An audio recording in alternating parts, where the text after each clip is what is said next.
What a good song. Those guys are good. Cheers. Cheers. I thought you guys at the wagon wheel. I didn't even pour my beer yet. I gotta pour my beer. pour my beer. I gotta pour my beer. Pour. ¿Cómo está usted, Chico Malos from San Antonio? Oh, How you feeling? Are you feeling better? I'm starting to feel better. It only took a little bit. Yeah, no, it was rough recovering from that wedding last weekend. It was a pain in the cheeks. You know, the real problem is not drinking. It's when you stop drinking. That's the problem. Mm-hmm.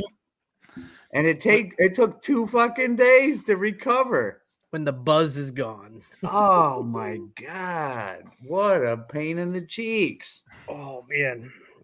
And I was entertaining guests that flew in from Detroit, and it carried on through Monday of that following week. And it was just thinking about it gives me PTSD. I'm not gonna lie to you. Your buddy from Detroit, he fit in nicely. That was awesome. He's a good dude. Yeah, that was fun. Oh yeah, he was on the cast. I forgot about that. Yeah. See what have I him back mean? as a guest. Have him bring him back as a guest one day.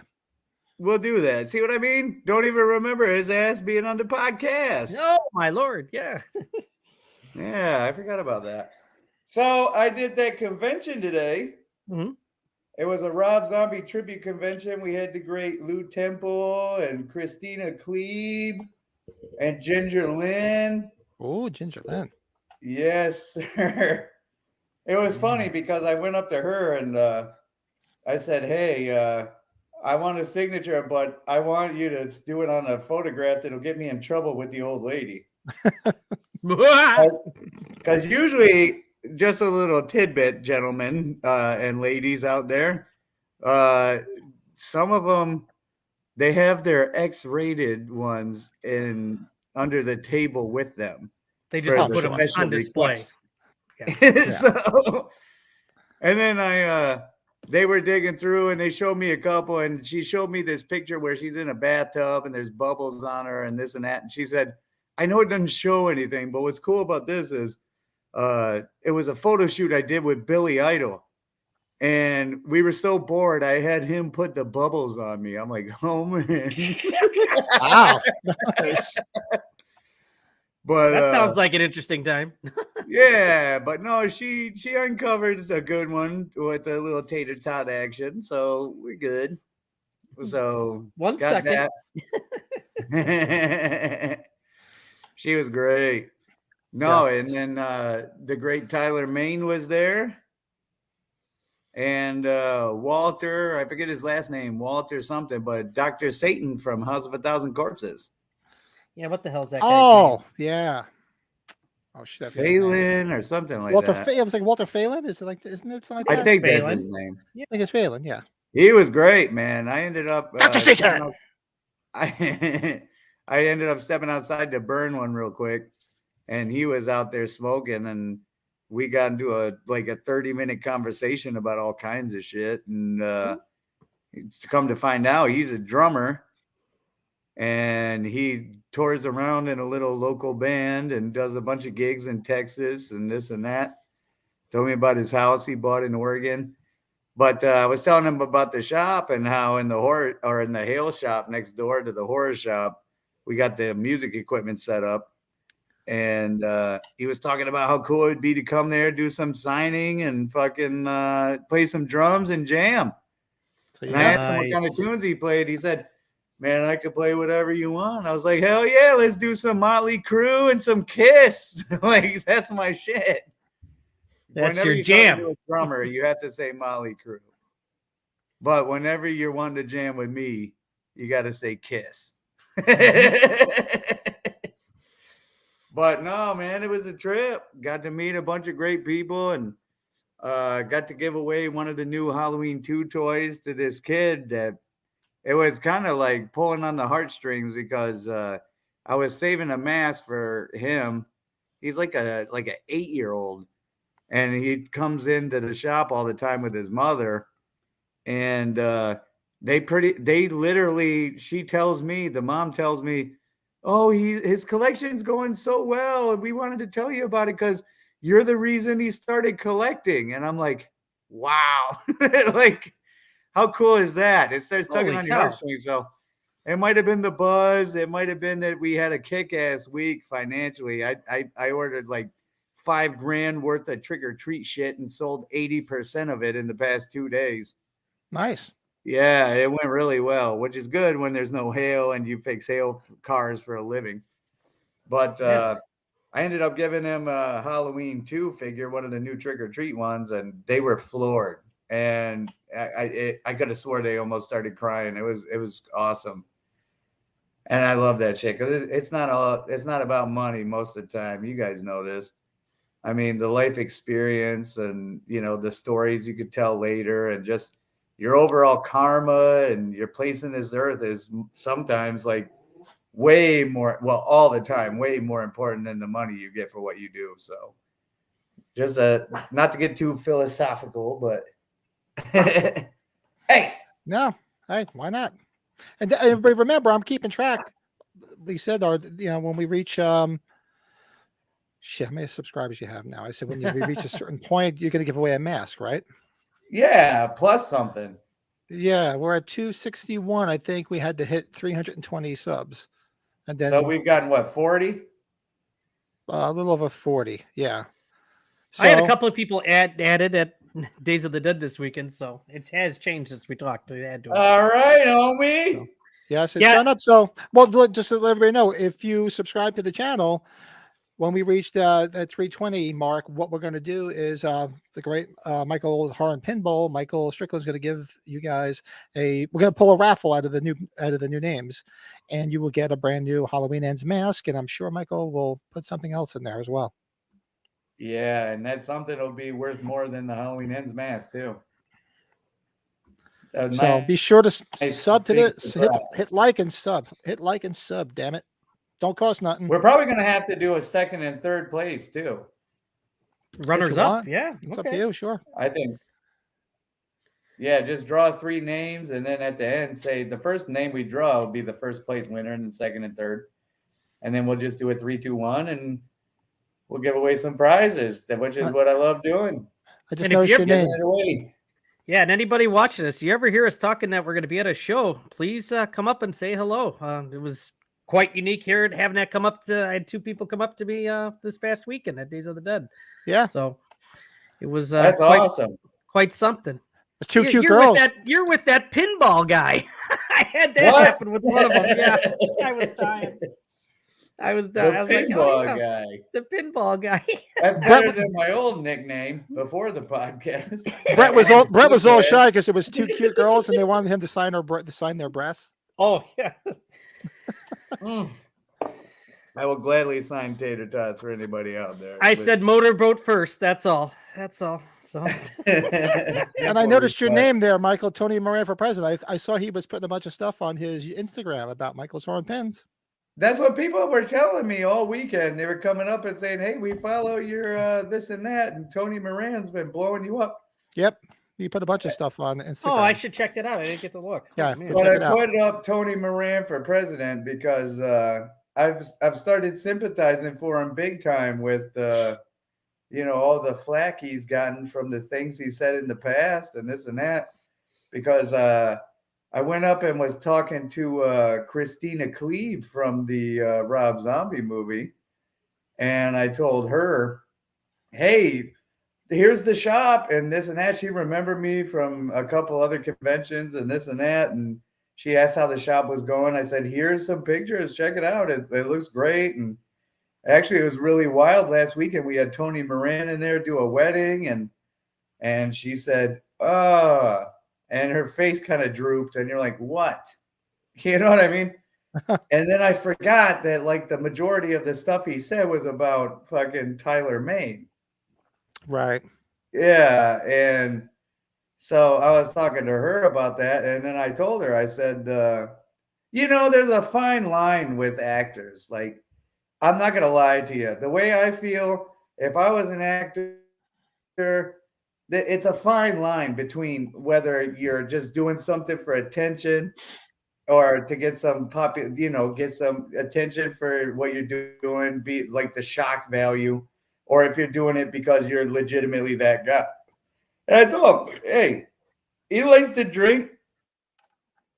I want to know who among us, not to sound like Jesus or nothing, but let he who is without sin cast the first stone.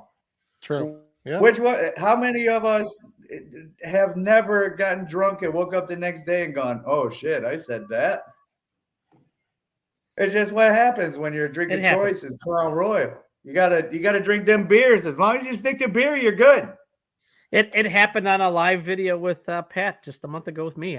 Next morning I'm like, what happened? What? Yeah. Oh yeah, you passed out. Yeah. Brett passed out mid conversation. His battery died. It was like if Pat was trying to go through the computer screen, grab my arm and drop it to see if I'm trying to get his arm. I'm trying to get his arm. See if he's still breathing. Put it in some warm water. We were hoping your wife was gonna walk by and be like, "Hey, is he breathing? Go get a mirror." Well, that's what happens when you try to watch Halloween 3. If I'm not mistaken, weren't you two watching Halloween 3? No, we were watching. Oh yeah, we were. No, it was 2. It was 2. No, you were watching 3. That's why I didn't join you. I don't remember. Yes. We don't remember for real reasons. Well, yeah, you guys were watching Halloween 3. I did drink 95% of a brandy bottle of Jack Daniels. Oh, So- speak of that, are we gonna do Halloween 4, Michael? Are we up for Halloween 4, bud? yeah, We you gotta guys, make up you that guys one. were sick last week, so we didn't do our watch along of H4. You guys want to do it this week? Yes, I would love to. I look for any opportunity to watch that movie, but yeah, it was just Monday. Tomorrow night? I still wasn't recovered from the weekend. It was crazy, and I went into my shop Saturday. The wedding was Friday. I went into the shop Saturday for the convention where they were doing the signings, and we had a bunch of vendors and stuff. And I walk into my hail shop, and I'm like, "What the hell happened here?" And there's like a whole big ass 9-inch fucking round strawberry frosted cake all over my music equipment, all over the floor like it was carpet. I'm like, what the fuck happened? And they're like, are you serious? And then immediately when they respond to you, you know that, okay, what the fuck did I do? Did Art the Clown come in there? Yeah. And they're like, are you serious? You don't remember that? Because we had forgotten in all the chaos of the reception to do the cake thing where, we bought that cake, the ceremonial, like, Cake cutting. We just gave the guests cupcakes and shit, and Did somebody throw it? How many people? What happened was, we realized, or I realized apparently, that we never did the cake ritual, and at the end of the night, after 90% of the people had already left, my daughter was holding the cake, and I said, "Hey, we never did the cake thing." And she's like, "We could do it now." And I was like, and I looked at her, and we caught eyes like one of those Clint Eastwood movies, like you're in the middle of a showdown. And I looked at her and I said, "I dare you." And she obliged and took the whole fucking cake with the strawberries on it and everything, smashed it in my face, and just sat there and rubbed it in for like 10 seconds. Oh, I got to show you the pictures when I get a hold of them, because my entire face, I look like I'm wearing a Michael Myers mask. There's so much frosting on my face. But it was great. She was up to the challenge. I respect that. I respect the hell out of that. That's priceless. Oh man! So what you boys got? You guys got doing this evening, gang? You guys got anything new? Anything new in the shop? Anything new? We go through our new stuff. Absolutely. I've got plenty. You probably, Michael, you got anything? You got the H2 guys, right? I do have the H2 guys. And one momento. Hold up. What's new at Michael's Horror and Pinball? Michael's Horror and Pinball. You got Christina Klebe in the bottom right of that thing too. That's kind of funny. Nice. On there. Actually, I'm gonna That's right. grab that. I sold the majority of the stuff, but let me run downstairs real quick and grab that. I was kind of in a rush. I want to show you guys this thing because no one else has it yet. But you guys go, and I'll be right back. Well, we'll wait. He'll be interested to see some stuff, maybe. Yeah, why not? Yeah. So actually, I took you, like I told you the other day when we were chatting, took your guys' advice and watched 13 Fanboy the other day, which I thoroughly enjoyed. If anybody hasn't watched it, go check it out. I definitely enjoyed it. It was entertaining to say the least. Oh yeah, and we should probably say our guest Jeremy Moorhead. He'll be All right. he'll be coming on another day here. We're gonna probably record something or do something live. Pat and Michael and I will talk about it later. Figure out which day works best. He gave me a couple of different days, Pat, so we can talk about it later. Yeah. I forgot he was going to come on, but we actually started an hour later. Like I was mentioning, I think to you, and I think the general consensus, I think we're just going to move our start time to 7 Central, 8 o'clock Eastern. Might be a little bit easier, especially now. Like I was rushing here because, like I said, my daughter had a cheer competition that was an hour and a half away. By the time we were rushing back and forth, plus Michael was at a convention, which he's going to be doing a lot of them on Sundays now. I think best time is 7 Central, 8 Eastern, which is fine by me. Patrick's a night owl. He'll tell you that. He's fine with it being I'll later. start at 12 Eastern time. I don't care. I'm up all hours of the night. I try not to sleep. My philosophy has always been and still is. I'll sleep when I'm dead. Yes. Hmm. Trying to think. But Well, we're I close did watch what do you call it? I'm sorry. I watched the remake of Terror Train last night. There was a remake to Terror Train. It's already out. I didn't even know if it was out. Yeah, it's a Tubi. It's a Tubi exclusive. It's on Tubi, and it was a remake of Terror Train. Oh, good Lord. Anybody big in that one? I didn't even see. No, it's I think. Well, Terror Train was a Canadian film, and from what I saw, because I didn't recognize anybody in it, it seemed like they kept it in Canada because at the end it was saying like all the Canadian stuff, like Canadian film industry and all that stuff. So I guess they were all Canadian actors. They might very well be known people, but I don't know who they are. They might be more known in Canada. And, I have a fondness for the original. I always liked the original one. This one, it took things, it actually has a different spin. For those that have seen Terror Train, it's got a little spin on how it ends, and I don't want to spoil it. But it's worth a watch, especially because Tubi's free. But I didn't like it as much as the first one. It was entertaining. It was a decent watch, but I'd go watch it. If you guys are a fan of Terror Train, it's worth watching. Where's the dog? Oh, no. Yeah, he didn't jump on top of you again, but the dog didn't get on top of you. It took like 35 stairs and a lot of feet to get to there and back. That's right, Gary. Woo! I might be getting old. I am. Sorry, I got Team America stuck in my mind right now. America! Fuck yeah! Gary, I'm not going to fuck your mouth. All right, so who's got what? Michael, you opening up? Is that what you got? Or I got it. And actually, I'm really excited because these came in their own boxes individually, which is a first for the 6 scale figures. only a woman. So I have mine on the way. I have mine on the way from the great Michael's Horror and Pinball. So if you don't have there it, you go. go order it. it was in the mail Saturday morning. Yep. Go order from Michael's Horror and Pinball. Mine's on the way.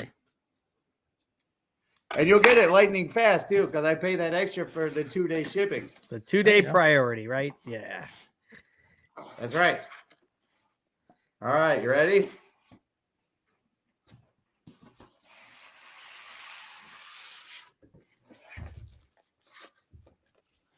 That's a thing of beauty. Man, they pack those things nicely, don't they? They do. Yeah. Yeah, especially this one. It's got its own box and styrofoam and everything. We'll open this one.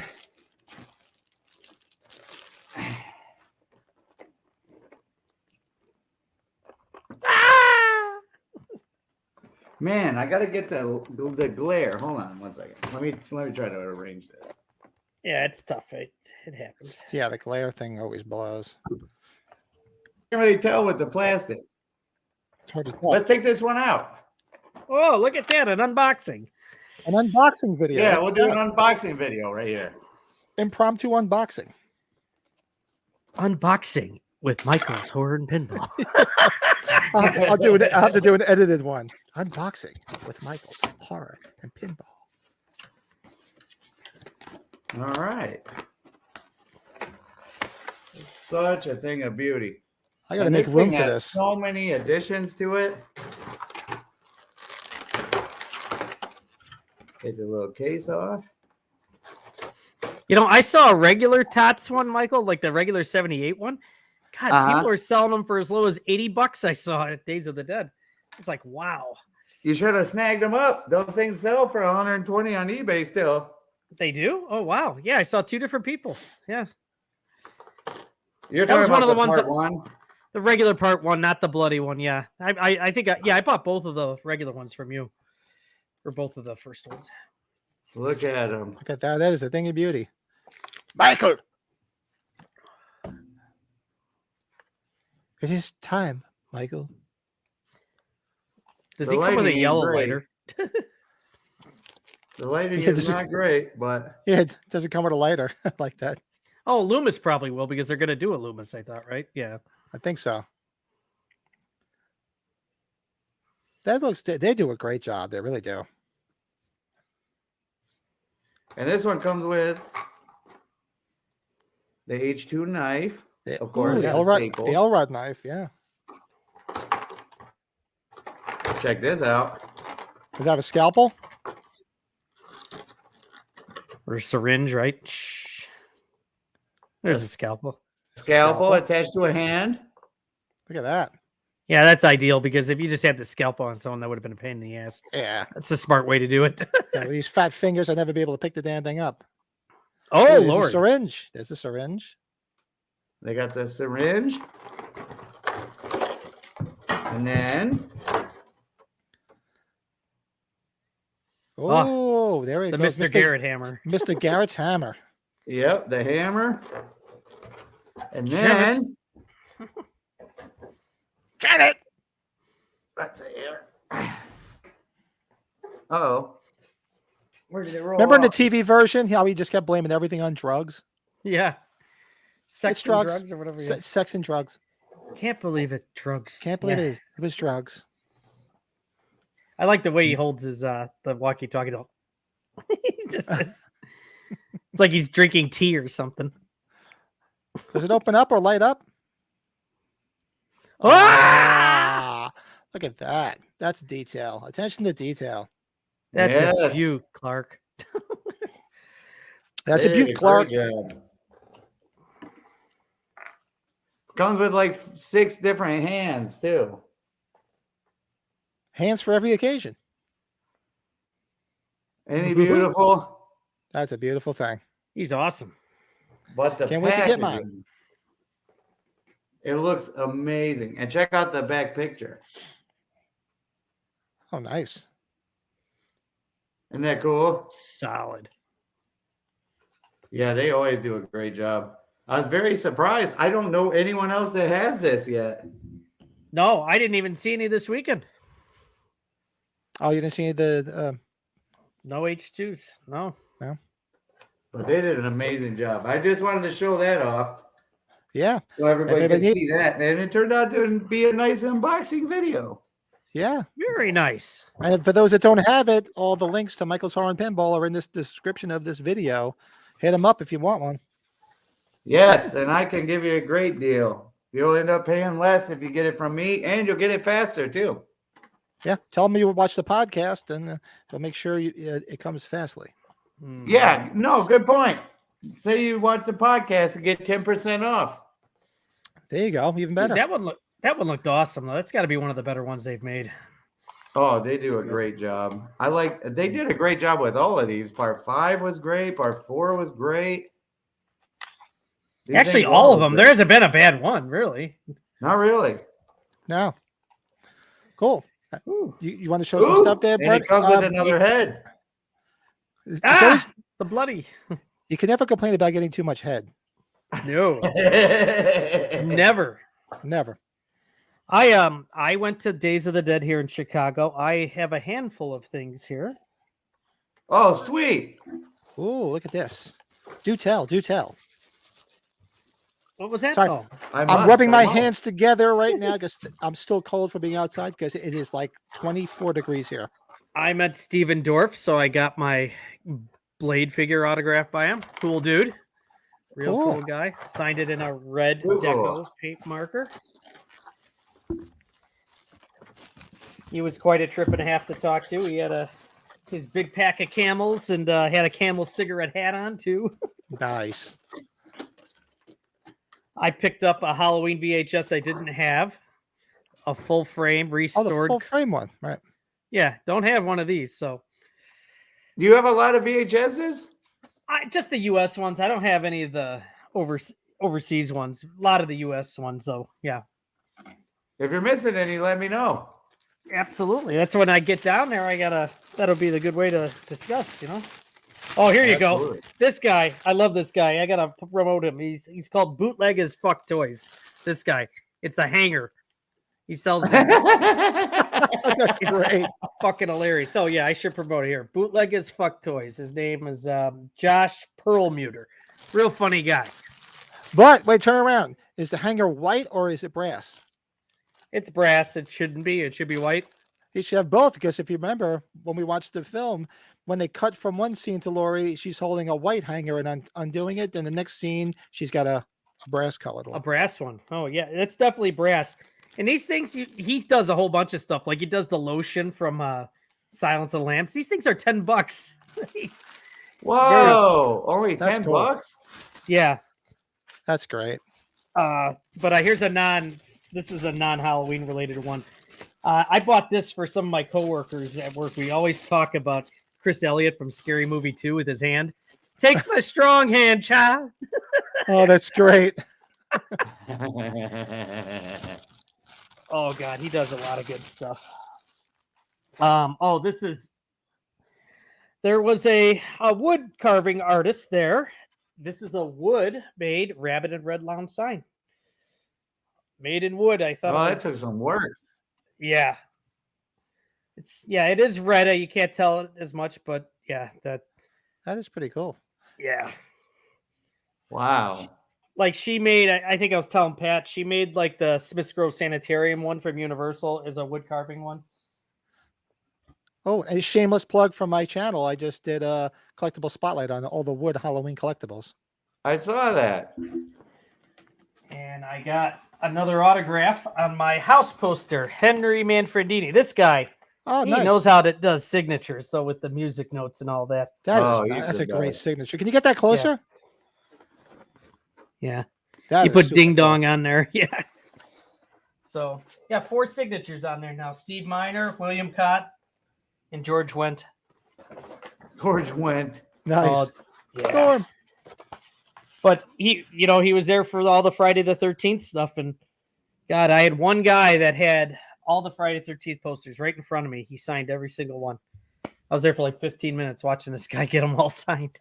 I loved him in that movie, George Wendt. I like when he's like, oh, that crazy old lady that lived here. That was my aunt. Heart of gold, though. Heart of gold.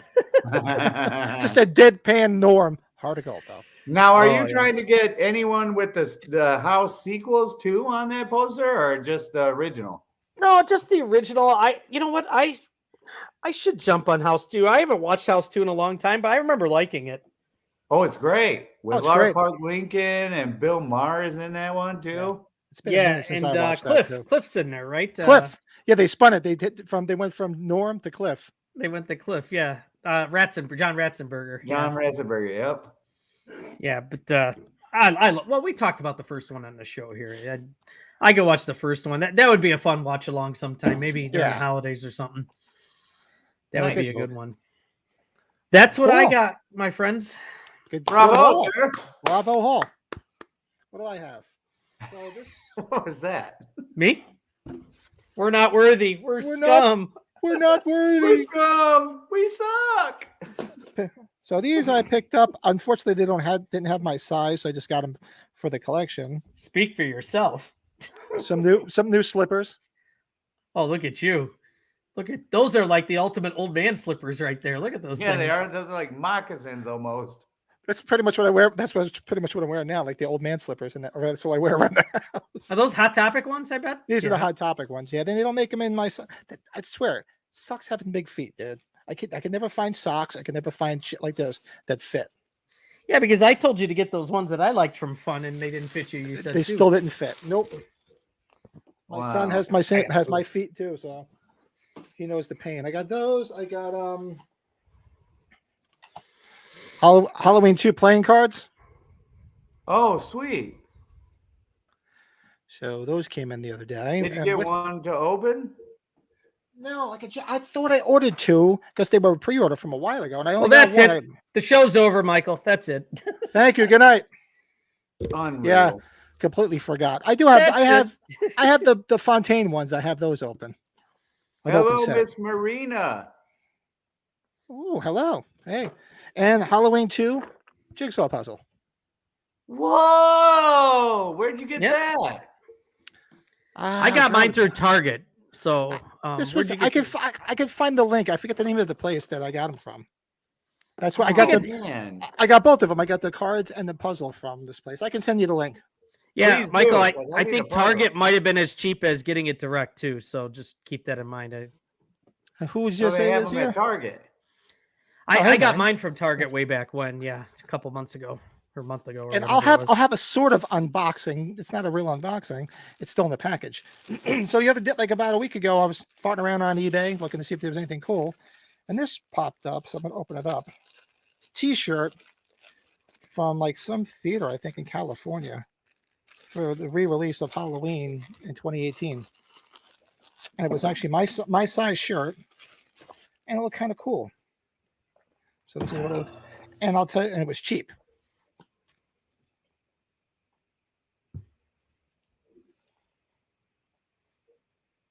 That's the windy Michael Myers one. That's what I like to call it, the hair. Oh, that's really cool. Yeah, $17 shipped. Wow. That's why I was like, well, I'll take that. Yeah, That's impressive. Yes. yeah. Have y'all been Well, noticing a trend in the pricing on the Halloween merchandise on eBay? You said it was going down a little bit. I haven't been able to look into stuff, but It seems to be going down. It is going down. I've been noticing. Like even that, I was surprised. I was like, and it brand new in the package. Actually, I'm wrong. I think it was up there for like $23. It said best offer, so I offered 17, and it was free shipping. There's no tax because it's clothes.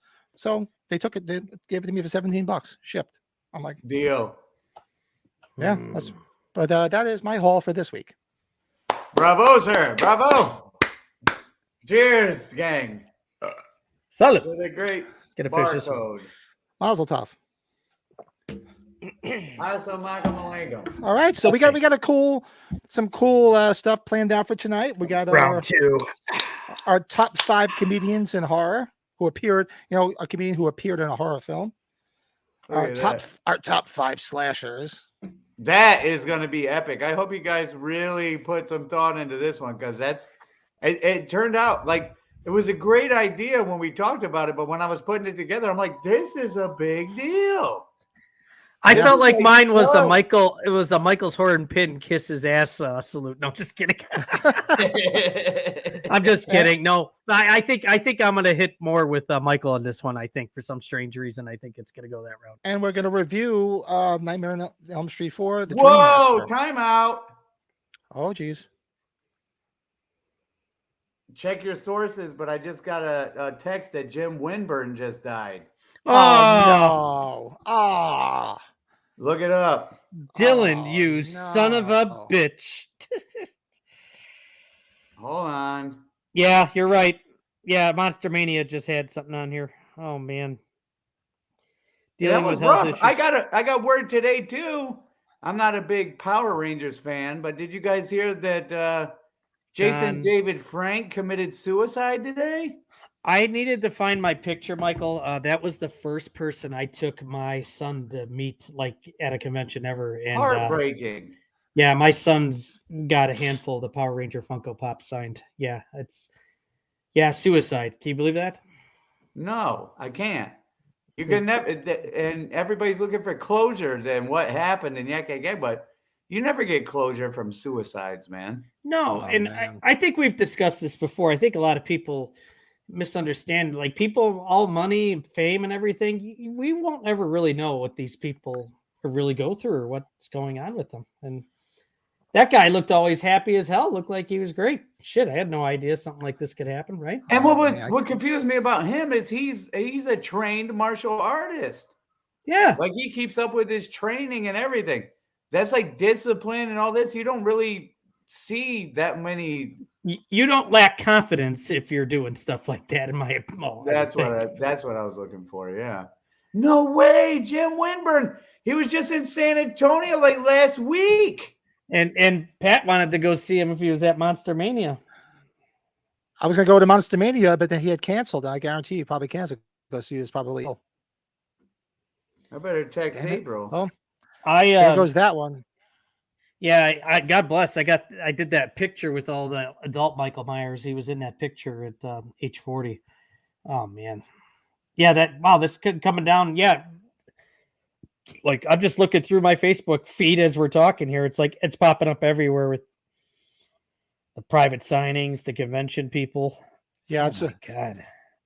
yeah, that's what I'm looking Oh, at now. It's no. popping up all the Myers things. And it It's all comes in popping up. Son of a threes. bitch. Yeah, look at hope- Frank. Look at Frank Riker. Even post that shot of him, because that's him right there. Yeah, That's him. That's heartbreaking. Damn it, Man, he was man, just- that- We were just talking like last week. It seemed like 2 weeks ago. Well, for those tuning in, Oh, Jim man. Winburn. Jim Winburn, the stuntman from H1, has passed away. All right, gentlemen. yeah, Rest in peace. Salute. yeah. Jim to Winburn. Winburn and Jason David Frank. Yes. Hopefully you're on the Rough boat year and- to end, huh? Man. Yeah. Oh man, that stinks. Well, Wow. where do you guys want to go? We can do our comedians in horror. We can do our 5 slashers. We can do the Dream Master review. I'm game for whatever you like. Let's knock one out real quick with the Dream Master review. Yeah. Dream Master. Yeah, we got to kind of segue into better things. I don't want to jump right from horrible news like that I just literally got 25 seconds ago to something as important as the 5 slashers. That's a big deal. We'll start off slow because this isn't one of the better ones in my opinion. So Yeah. all right. Start it out, my friend.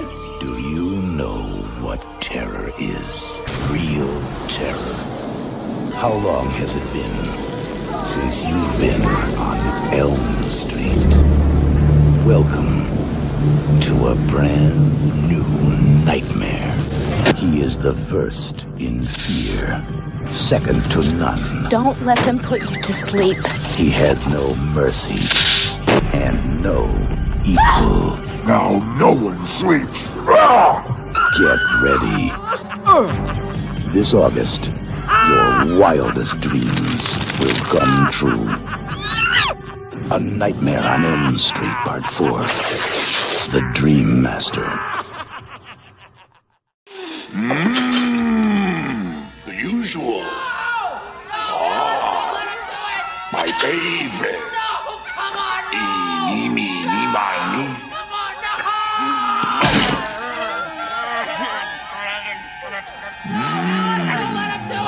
Rick, you little meatball. I love soul food. No! Stop!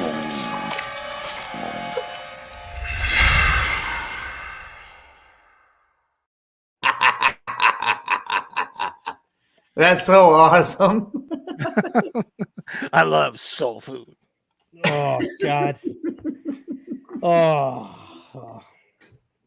All right. Who do you want to start it off, Pat? Yeah, I honestly I don't have too much to say about this. There was a couple of fun kills, a lot of great one-liners from Freddy Krueger in this one.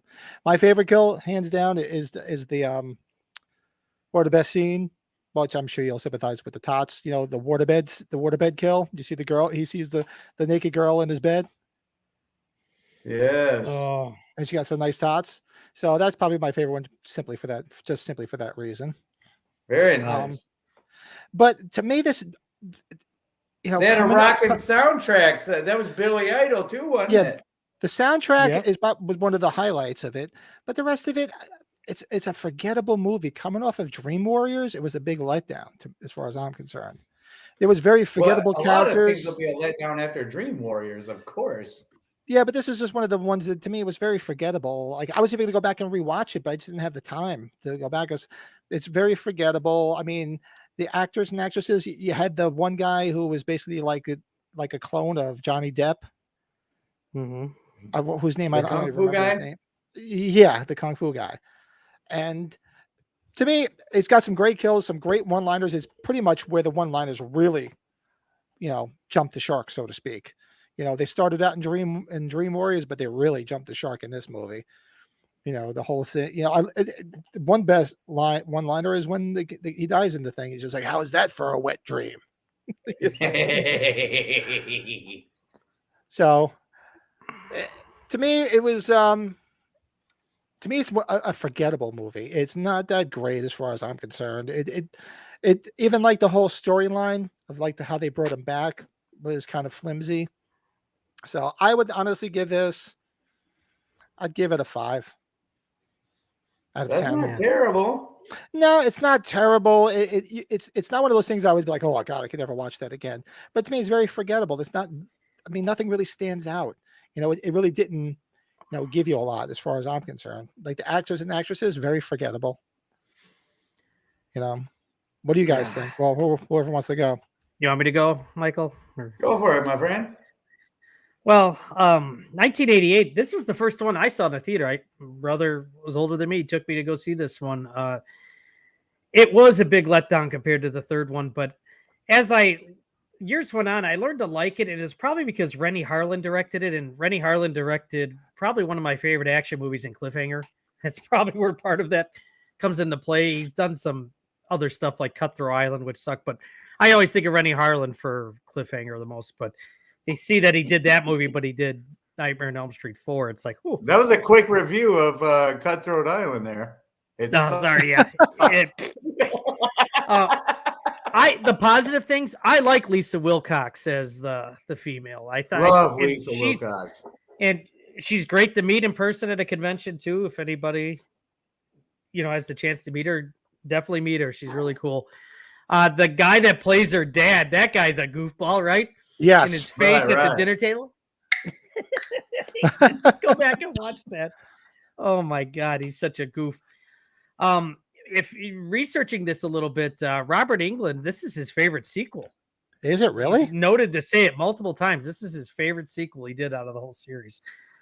The one girl, Tuesday Night, the actress Tuesday Night, her whole character and the way she looks at it, it's been a while since I've seen it. I'm sorry. I had to refresh my memory a little bit on something. Yeah, I wanted to rewatch it. I just didn't get a minute. Yeah. You know what? I always get I compare this one and Dream Child together. We'll talk about Dream Child much more, but next time. But this one's far better than Dream Child. It is a disappointment. I'd probably go 5.5. There's some cool sequences in it to give it some credit. I think Freddy Krueger is very he could be overwhelming in this one a little bit. He's definitely talkative in this one, so far from quiet in this one. But yes. Yeah, 5.5, and it was the highest grossing film in 1988, even over Halloween 4. Well, because Dream Warriors was so good. Yeah. I don't know if I would gross it above Halloween 4. That sucks. Yeah, Halloween isn't that 4 suck? The box office wise, it was made more money than according to IMDb. Yeah, that sucks to hear. I was about to say some good shit, but I'm sorry they put you on a downer. You tainted it. Yeah, I was gonna say some good shit. I don't know that beating Halloween 4. I don't think I would go that far with this movie, but God knows if it beat Friday 5 3 years prior. I hope it didn't for your sake. Friday I'm 5. sorry. Oh, sorry, Michael. I'm just epic classic. Oh, that's a good time, bud. That's a good one. I love Friday. Anyway, can't wait to do a watch along. Yes, yeah. Anyways, we'll go with Nightmare on Elm Street Yeah. Part Well, 4 for sorry, now. I don't mean to be spinning you everywhere. My bad. Oh no, I'll get into a tangent when it comes to Friday the 13th Part 5 because okay, I gotta stop. But the Nightmare on Elm Street Part 4, oh man, I know you say it's not very memorable, but if you think about it, there's the chick with asthma that you want to suck face. When he sucks her dry. Yeah, Yeah, and then he she- sucks her dry. And then oh cool. We can chat with girls for free with XXX Those fucking 18 online. douchebags. Were you going to talk about the pizza thing? I was. This The week? pizza thing was kind of memorable. Actually, I did see this movie at a drive-in when I was a kid. And Wow. it was a double feature with one of the Critters movies. And but yeah, so I saw that in the drive-in, and I don't remember it from back then, but I've seen it plenty of times since. And I remember I thought it was really cool that you remember when she kept running around and going to him, and it just kept replaying that same scene like 3 or 4 times when Lisa Wilcox ran around the restaurant and went up to Dan and said, "We got to go." And it just kept repeating. That was kind of trippy back then. Oh, big Like, time, I remember 1988. that was a big deal. And seeing Freddie with the sunglasses on the beach. You remember that? Oh yeah, yeah. Yeah, having the seeing dream him on the beach sequence? with the sunglasses. And Lisa Wilcox. I love Lisa Wilcox. She's great. And I thought she did a kick-ass job. And Freddie really started to come into his own with the goofy part of it. And I mean, there's not a ton to say about it. But those are the moments that stuck out to me. The Kung Fu Kid and that soundtrack. What the settle down, settle down, settle down. What's that fucking sound? That song that's playing while he's doing the Kung Fu. Let's Oh, see. I'll have to go give back. you anything, anything, anything.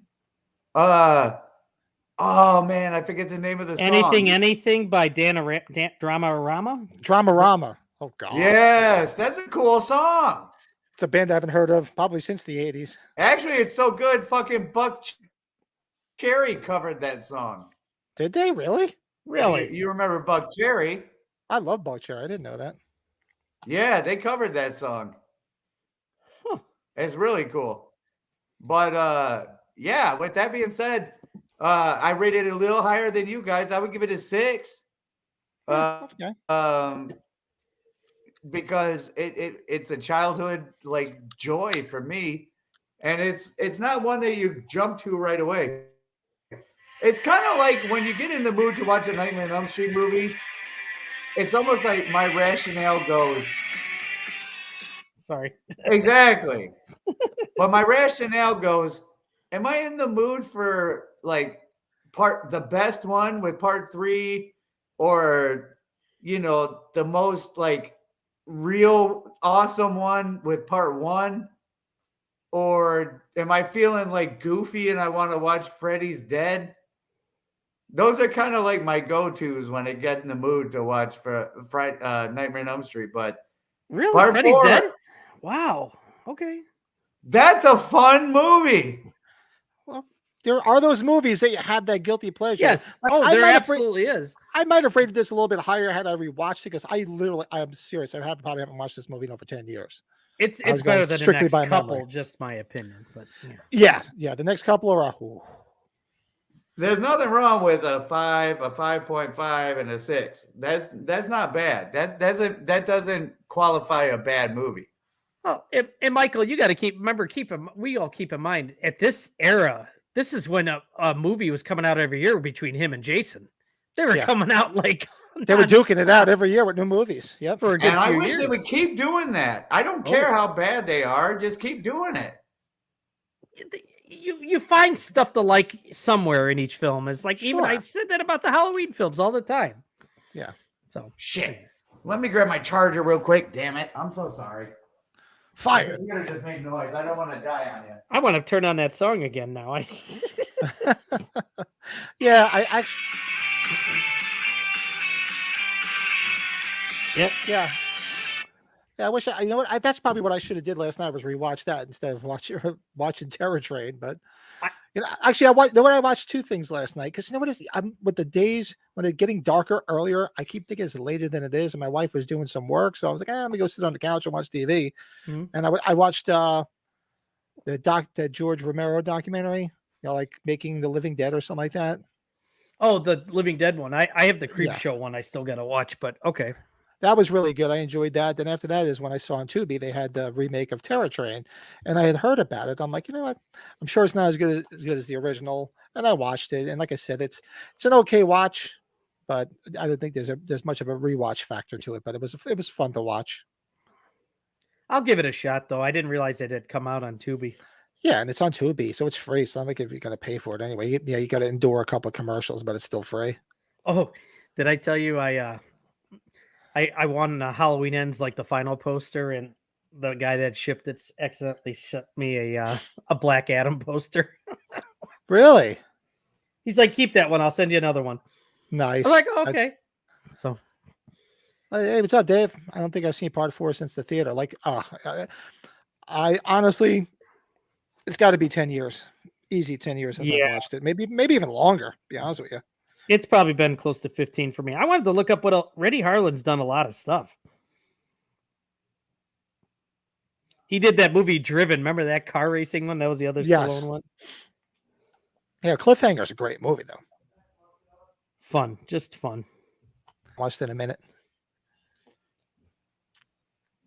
I'm gonna have to revisit that one too. Yeah, see a lot of the stuff he's directed recently. And I was looking through Screenbox. man. Screenbox, I still have Screenbox because I still Mhm. I got it for Terrifier 2. They got a lot of weird like horror movies on there.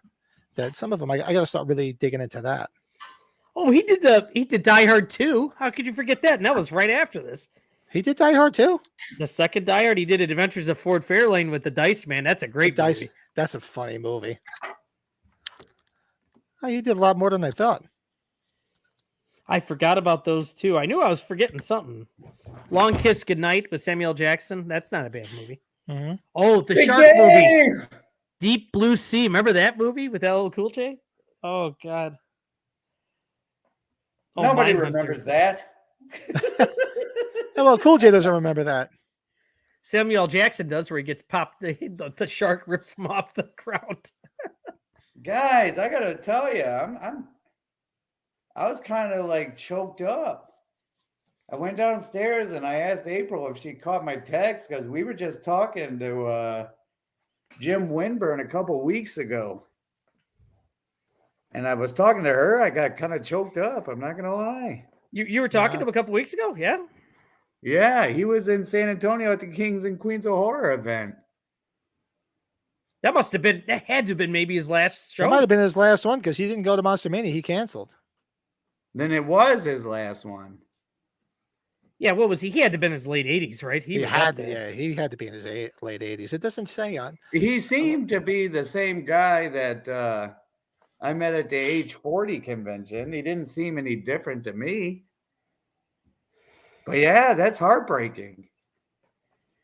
Anyway, Well, being with these people from the original Halloween, it just, when somebody goes, it's like, oh. I'm I trying hope to they see what don't start dropping like flies or nothing. You know what I mean? Let's see if I there's a got- date on here, his date of birth, but I don't see it. I gotta wonder if I got him on my Escape Work from New out. York poster because he was stunts in that. Oh, Well, he I did got him on stunts my in Tron. Halloween poster. You got him on your Halloween poster, right? Yeah, he's back there. Yeah, that blows. I'm Not not, that going to be we're able to trying beat to him. bring any light to any positive to the situation or Well, nothing, but in all fairness, we're hearing about this as we're on. This is breaking, and it has something to do with what we're doing, right, guys? It's not nothing Hell I'm yeah. talking about. that's hard. I was hoping for age 45, he was going to be in good health and he'd be there, and I'd actually get to meet him. For those that are aware, we've booked our hotel rooms for age 45 since it's been officially announced. It's on the website. There's a coming. It's on Pasadena's Convention Center's website, and there's a coming Yes. soon website. So Yep. yeah, it's all but announced. Just Yeah, no so- further details. We got our hotel rooms before everything starts to book up. I'm thinking. It's funny. Wonder if I should wait to fly out until Monday, because we should probably do something there on Sunday. Figure out where we can do a show or something. We'll have to Well, talk that's why. about that. Yeah, that's why we're going to go head out on Monday, because I figure because the convention Saturday, Sunday, I don't want to have to bail on the convention early on Sunday to have to catch a plane or check out of the hotel. So that's why I told the wife, I said, we'll just stay till Monday and leave Monday. And we'll probably fly out there on Thursday, save Friday to go around the sites. And then the next 2 days of the convention. It's going to be fun, people. Uh-oh. Uh-oh, he went from being choked up to laughing. What the hell? I just got your message. Oh, sorry. What the hell was that? You never seen Team America? Oh No, God! no. What was the message for, though? I was just I'm putting not random sure. things on there. I just did random things, and then I have the "I'm not gonna fuck your mouth" one there. That's right, Gary. Oh, that's funny shit. Sorry, I love that movie. Man, I needed that. I don't know why this shit bugs me. I cannot deliver news. I was like, I needed to take 5 before I could say it. And that doesn't make sense. You know what I mean? And, I'm not a news deliverer like that. No, Hey, we've we met should- this guy, and he's a big part of our favorite movie, man. That's Yeah. a big part. yeah, And I just fucking talked to his ass 2 weeks ago. That's the thing. When that's why it's probably it's even more stinger because you just recently saw him. You just made me think of, you ever seen Heat with De Niro and Pacino? And Pacino, yeah. Remember, like when Pacino just had coffee with him, he's like, "I had coffee with the guy half an hour ago." That's a great movie. Sorry, it made me think of that. Good movie. So wait a second. So you were just talking. So Michael, you were just talking to your better half, and she didn't give her review of Nightmare on Elm Street 4. That's her favorite franchise. She told She me. loves Nightmare on Elm Street movies. I could Love them ask her all? what she thinks of part 4 specifically. I'm surprised. Was she watching the podcast or she's ignoring us? I don't blame her if she is. She is. This makes me sound like a dirty dog, but she is cleaning. She is a cleaning freak. Oh, my wife is gonna love meeting her. Then that's my wife. Yep. Same Oh here. my god, the I told you job's my- never done. My wife. I told Oh, you it can't be my perfect too. It's nothing's ever done. Yeah. my wife's Never. cleaning company. My wife's cleaning company was OCD Cleaning. That's hilarious. That's what, and she still has the company. She doesn't do it anymore because now she's Oh, working in a God. doctor's office. But that was the name of her company. Oh, she's like, what should I call it? I'm like, I don't know. She's like OCD Cleaning. I'm like, perfect. That is genius too, because Oh. that markets itself just with the name. Mhm. My buddy Jeremy. Yeah, we got Jim Winward was here in 2018, November, 2018 in November for Days of the Dead. Because he gets every person who played Myers on a Funko Pop, and he's getting close to having almost everybody, including George Wilbur. So it's pretty cool. So Yeah. Well, rest in peace, George. That sucks. Rest in peace, Jim. Jim Winburn. Jim. Yeah, I'm saying George. Jim. George. Hopefully, George, you're still kicking. And I'm listening to you. Too. I'm like, yeah, George. Yeah. Maybe George of the Jungle. George. I can't even blame the alcohol because this is my second beer. I can't even blame it. So what do you boys want to do? We got our top 5 comedians who appeared in a horror film. We got our top 5 slashers. What do you boys want to do? Let's jump into the slashers. Are you guys ready for this? This is a big deal. You're goddamn right I am. All right. We're flipping right. We're ready to do that. All right. Let's do it. Fucking do it.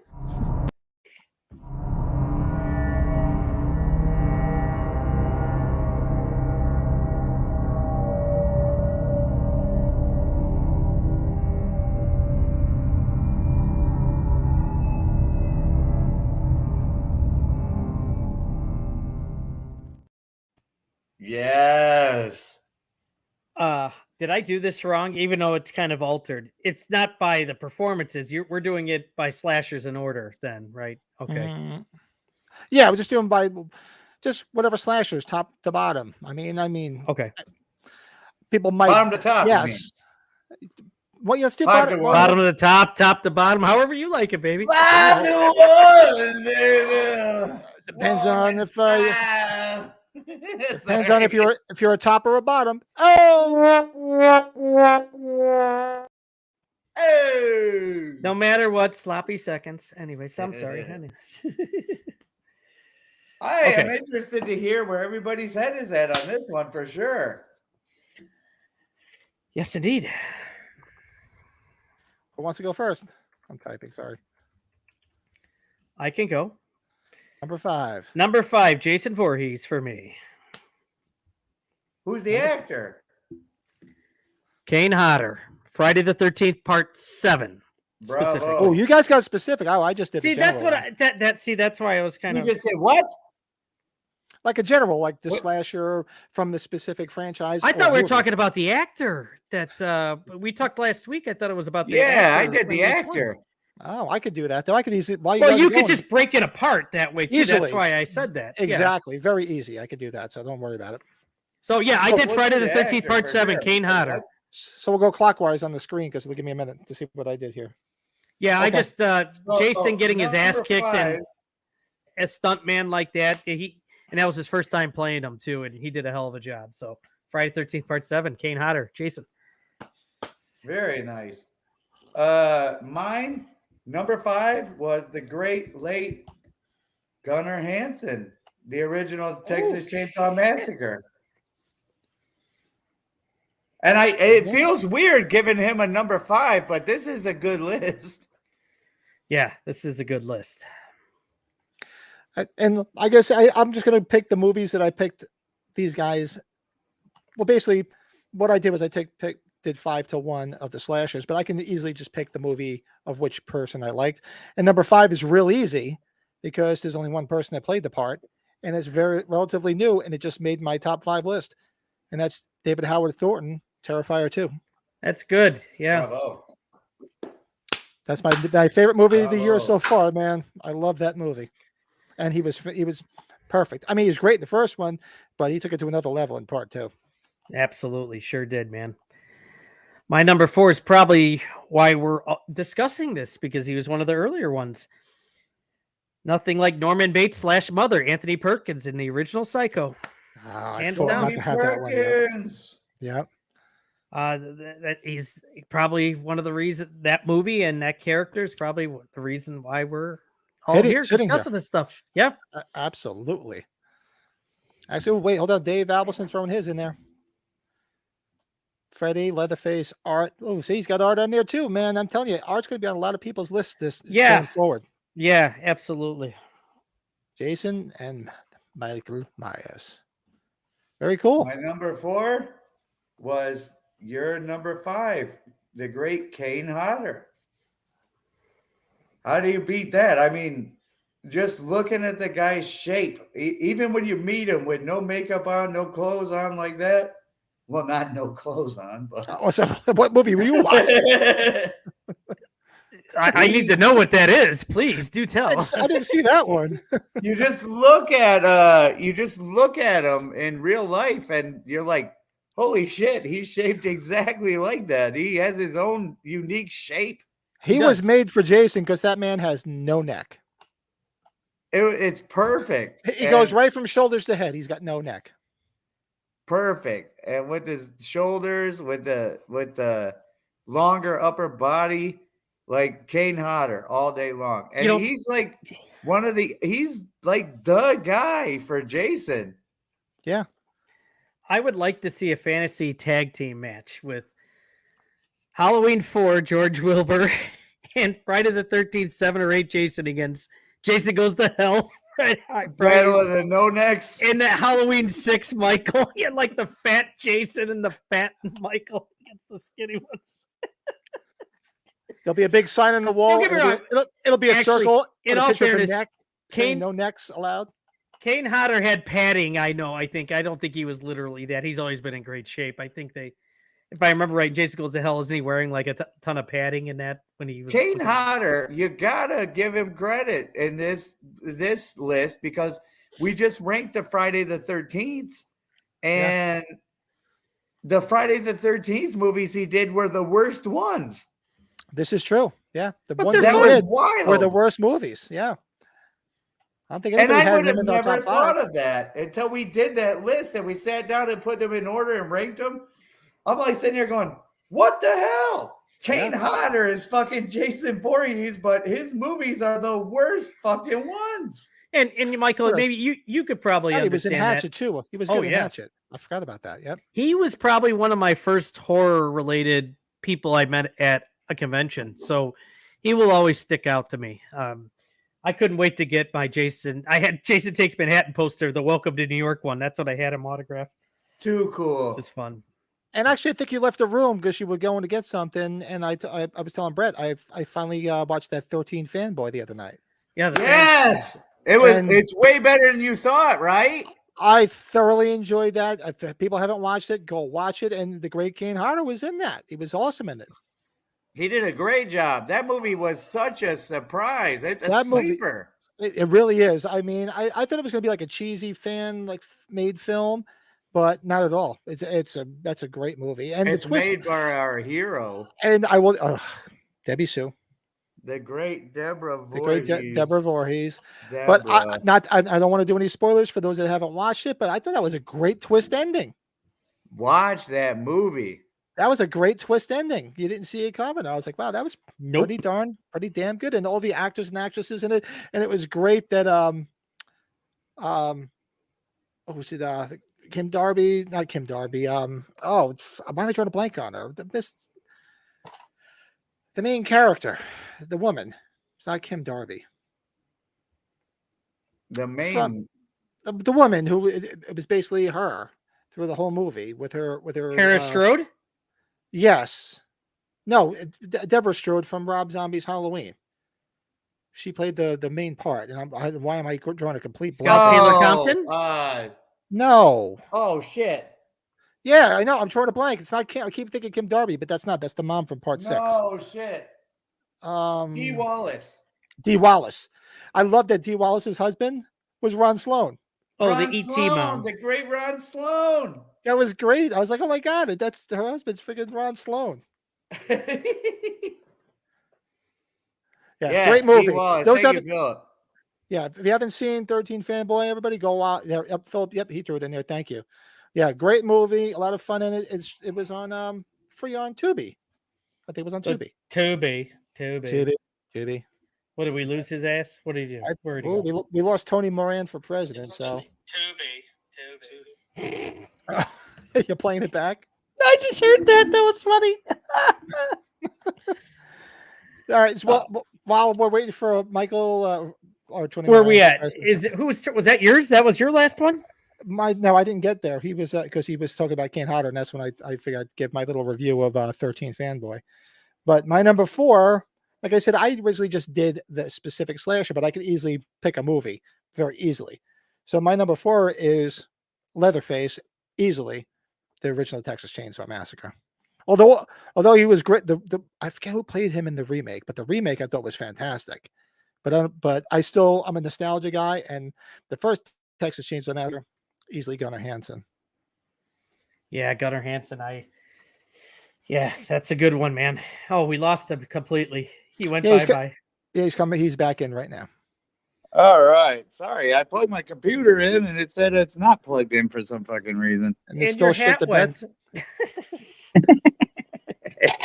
Well, all you missed was I went and gave my number 4. My number 4 was Leatherface, Gunnar Hansen. All right. So far, we're 5 and 4 mixed up, but we got the same list so far. So far. Oh, well, number 3. This is could be sacrilegious to some people, but I have Nick Castle, Michael Myers. Get off the podcast. 3. That's it. It's over. It's over. Get out. It's over. It's done. We don't Get need over to it. explain it any further. He laid the foundation, and the rest is history. Number 3.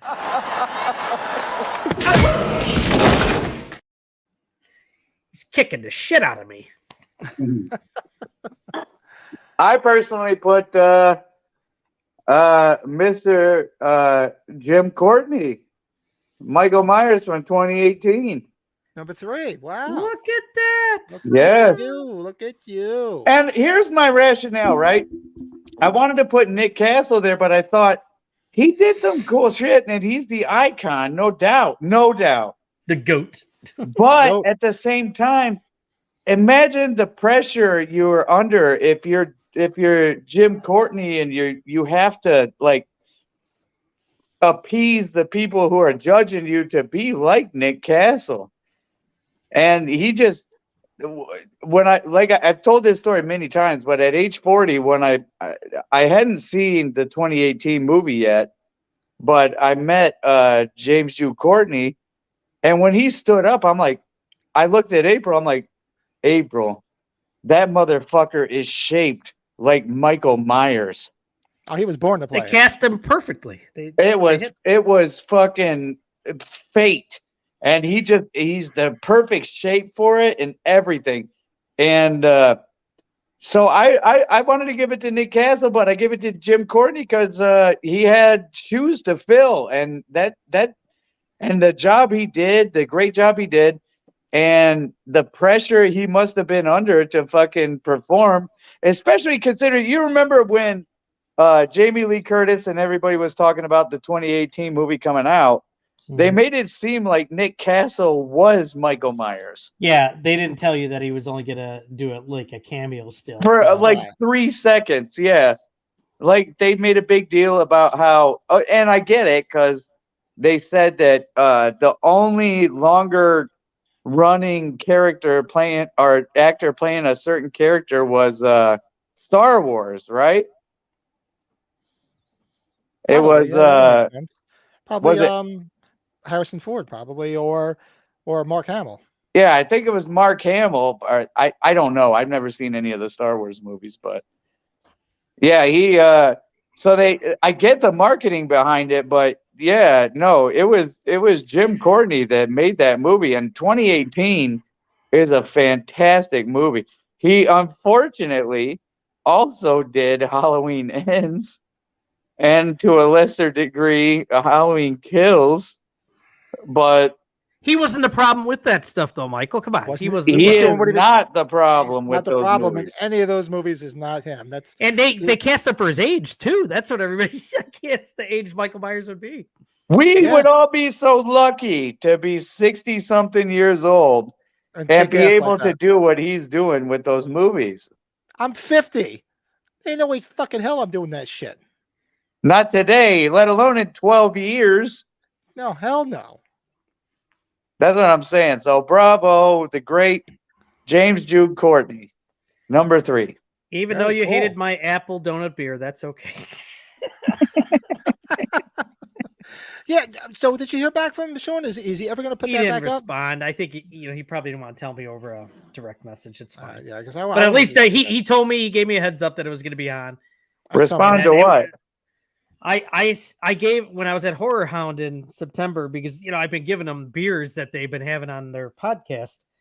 I brought Sean 2 beers that really interested him. This grape flavored inspired beer, and then there was a apple donut beer.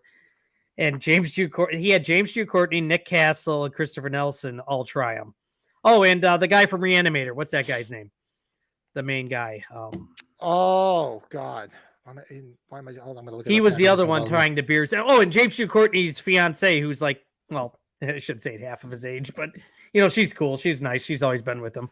Hey, nothing wrong with that. And he was so excited to try the apple cider beer, and then he tasted it, and he was starting to twitch. Jeffrey Combs. Jeffrey Combs. Yeah. But that was it. For some reason, he took the video off. Whatever, It was like a copyright thing or something, I think, right? That, or somebody didn't like somebody trying beers in like a YouTube video, for all I know. I don't know. Fuck YouTube. Fuck YouTube. That's where I'm. Are you talking about Sean Clark? Yeah, he's a dildo. There you go. So my number. Oh, wait, right, number 3, right? Number 3. like I said, I had originally just picked a specific slasher, but I'm just going to inject the movie because it's very easy to single people out. So my number 3 is Freddy Krueger. Aha. And Very easily- nice. hands down the first one, because the first one is the one that stuck with me the most. It's one of my favorite.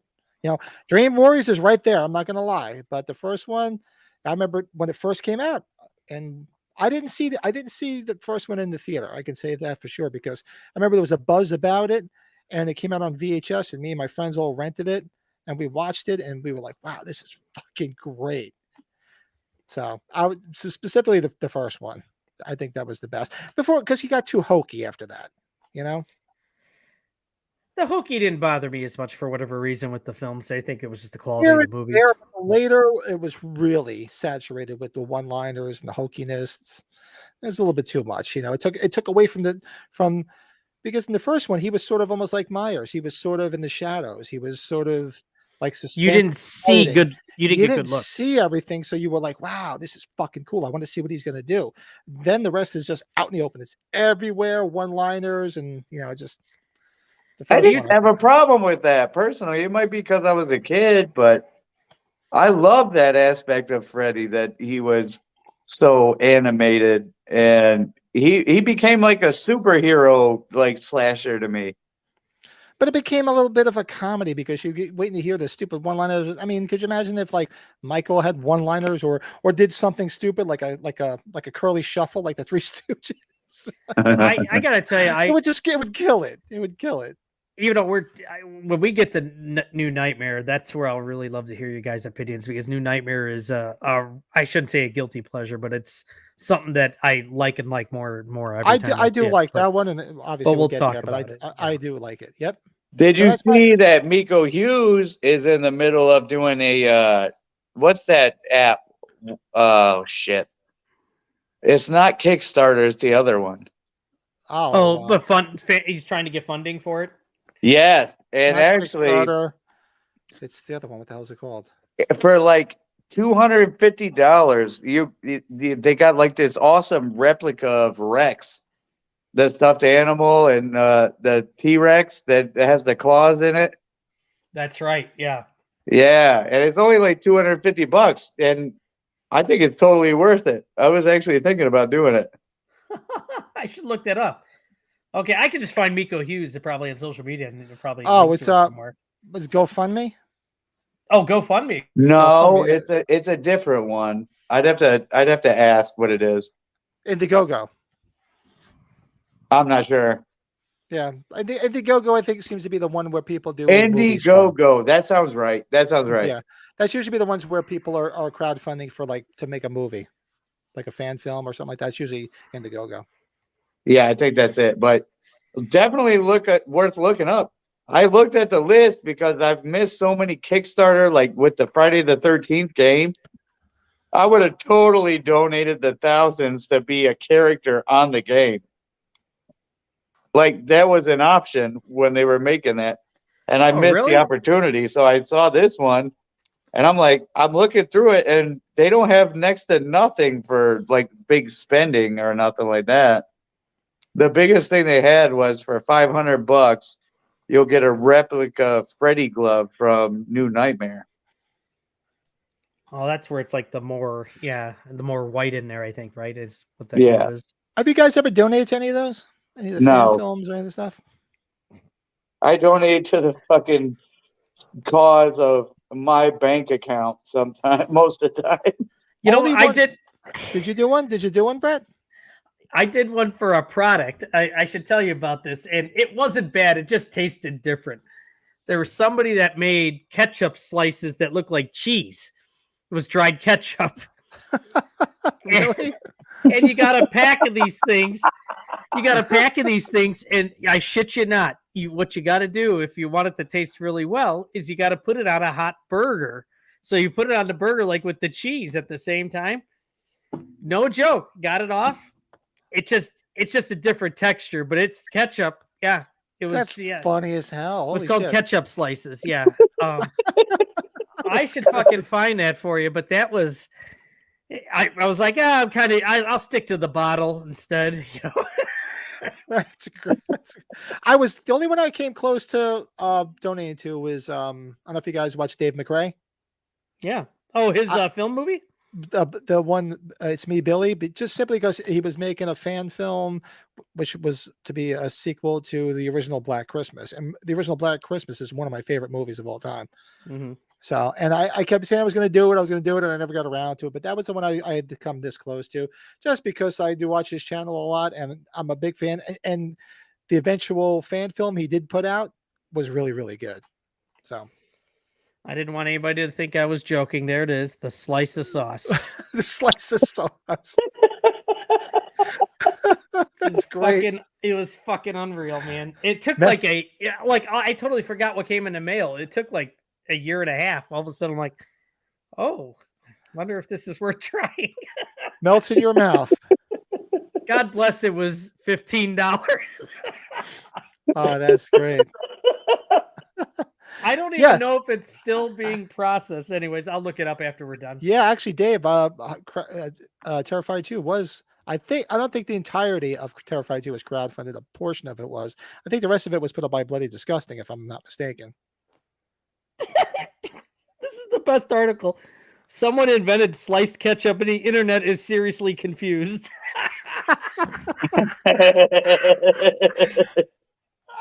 That is hysterical. I'm sorry. Anyways, oh God. So where are we? I forgot. Where are we? The sliced ketchup, I threw you guys off. I'm so sorry.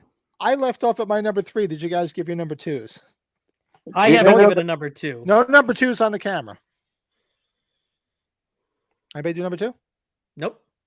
All right, so go ahead. So you both did 3s? We did 3s. Okay, this one, I don't think anybody, I could be wrong. I have Anthony Hopkins as Hannibal Lecter. It was very effective for me. Yeah.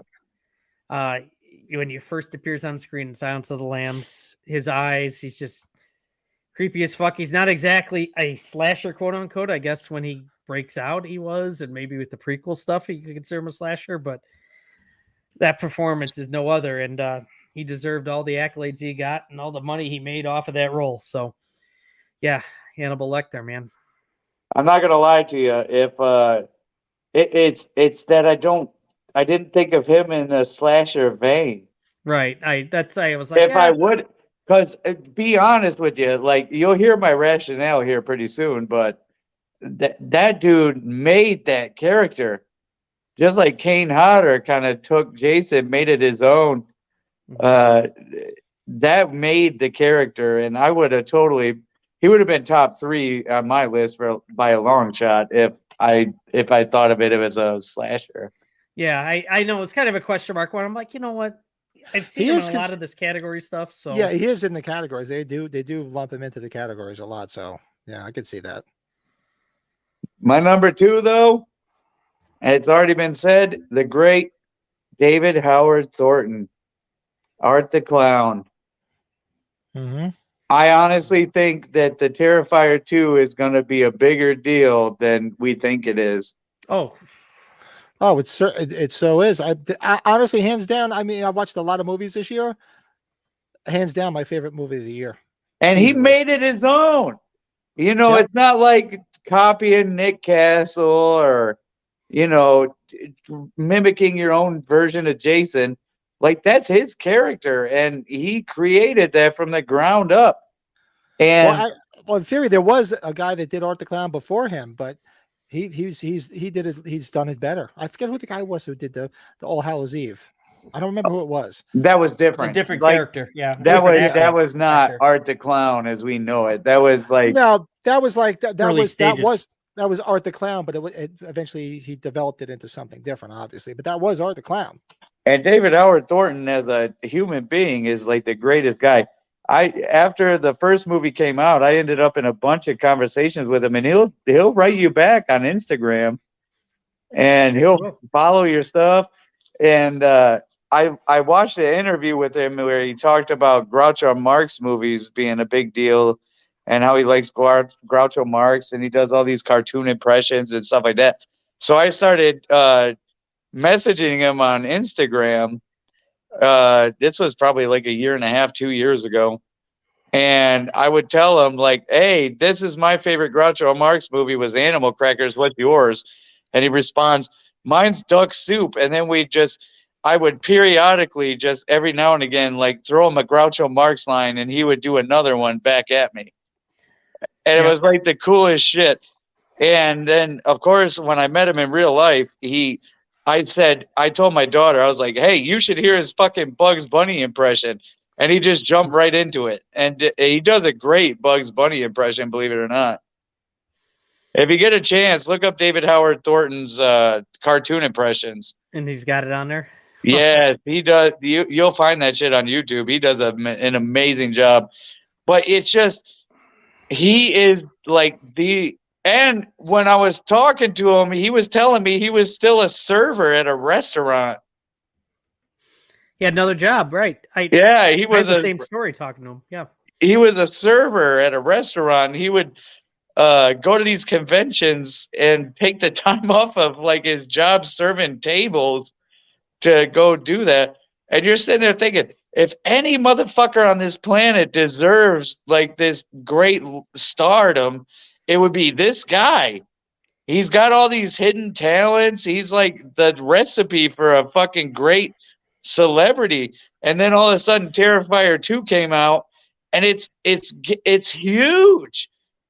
It is really, getting huge. It's really blowing up. And- It's really blowing up. And nobody in this world deserves it more than him. So number 2, David Howard Thornton for sure. And you could probably attest to this too, Michael, talking to him. So when Terrifier got big, it was on Netflix. And so he was at the Days of the Dead here. That was November of 2018. We went with one of my coworkers that works in my warehouse, who was a big Terrifier guy. Like before he got really big, he wanted to go meet him. He's not a big convention guy. And when we go up to his table, this guy is beyond nice. He's explaining, he's like, "I play a really terrible character. I love my fans. I just want them to see my gratitude towards them and everything." He's just very outgoing. And if anybody gets to meet him, he's another one. You got to meet him. He's a real good dude, real good guy. So I just want to add that. We're a part of getting these celebrities to these conventions, and I'm on that side of it. Seriously, David you brought us Howard into the Thornton. bathroom. What? He took us to the bathroom. I can hear you taking a leak. You hold on. I don't know what you're talking about. I would never in a million years take you guys into the bathroom. That sounds I'm gonna go get a beer. I'll be right back. tacky and ridiculous. How dare I would never. I would think I have more class than that, sirs. You better not, otherwise I can't be on here. But I don't have any class. Come on, none of us have any class. Who's got class? And honestly, after Terrifier 2, one of these days we should do an updated ranking of our Scream Queens, because Lauren Rivera is easily on my list and way the fuck up there now. Yes, she has made a name for herself, and she is. And if you follow her on like Facebook and Instagram and stuff like that, she's winning awards left and right too. I would be all for her trying to do a nice little alternate introduction for our podcast when I meet her. I was thinking about that. I think that'd be kind of cool to ask if she would do that. What do you think? I think you should try to get her to do it. Absolutely. Do you have a moment where you're going to meet her? Flashback weekend in August. It's a ways away, but I'll do it. Okay. So let's prep you up for it. What can we get her to do for the intro to the podcast? Yeah, we should probably. We have 8 months to work on this now. 9 months to work on this. Definitely, we should get that together. That'd be great.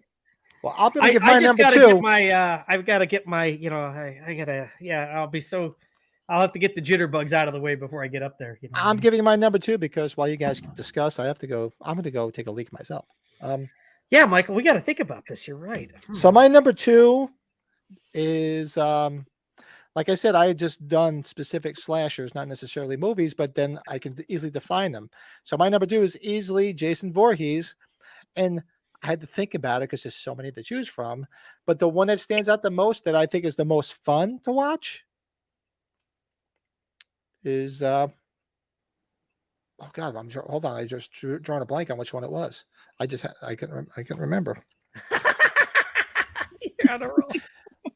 I'm on a roll tonight, guys, man. Is it This part 7 where he's getting the shit kicked out of him? That's the first one he did. You know, This is what happens when I don't it drink Jason enough. X? Are you gonna pick No. a non-Kane Hodder role?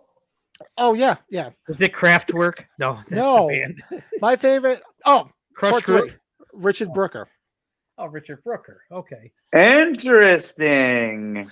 I love his nonchalant. I don't give a fuck about anybody. Like where he's sitting there. When he shoots the girl whose name I'm forgetting, the one that went to the bar, went to the store with Shelly. And he's like, The brunette. You're not with- you're not right, Shelly. yeah, And he just shoots. He just drops and walks away like fuck that bitch. She's just got that swag. He's got that. Boy. He's got that swagger about him. The way he walked in that movie. And then when Careless. she Careless, right? When- Yeah. when she sees him, she's like, "It can't be you." And he lifts up his mask. He's like, and puts the fucking mask back down. I mean, come on. Good point. How do you not love that? I mean, Remember- that's great. After he kills that girl, like he turns around and he starts walking and he stops and looks at the house. He's like, Yeah, and he just looks at the house like, "Yeah, I'm gonna go fuck some bitches up," and just keeps walking. That nonchalant. It's almost like a Castle thing. Like Nick Castle in the first movie was very nonchalant. Like, I'm where's gonna that fucking- handstand, motherfucker?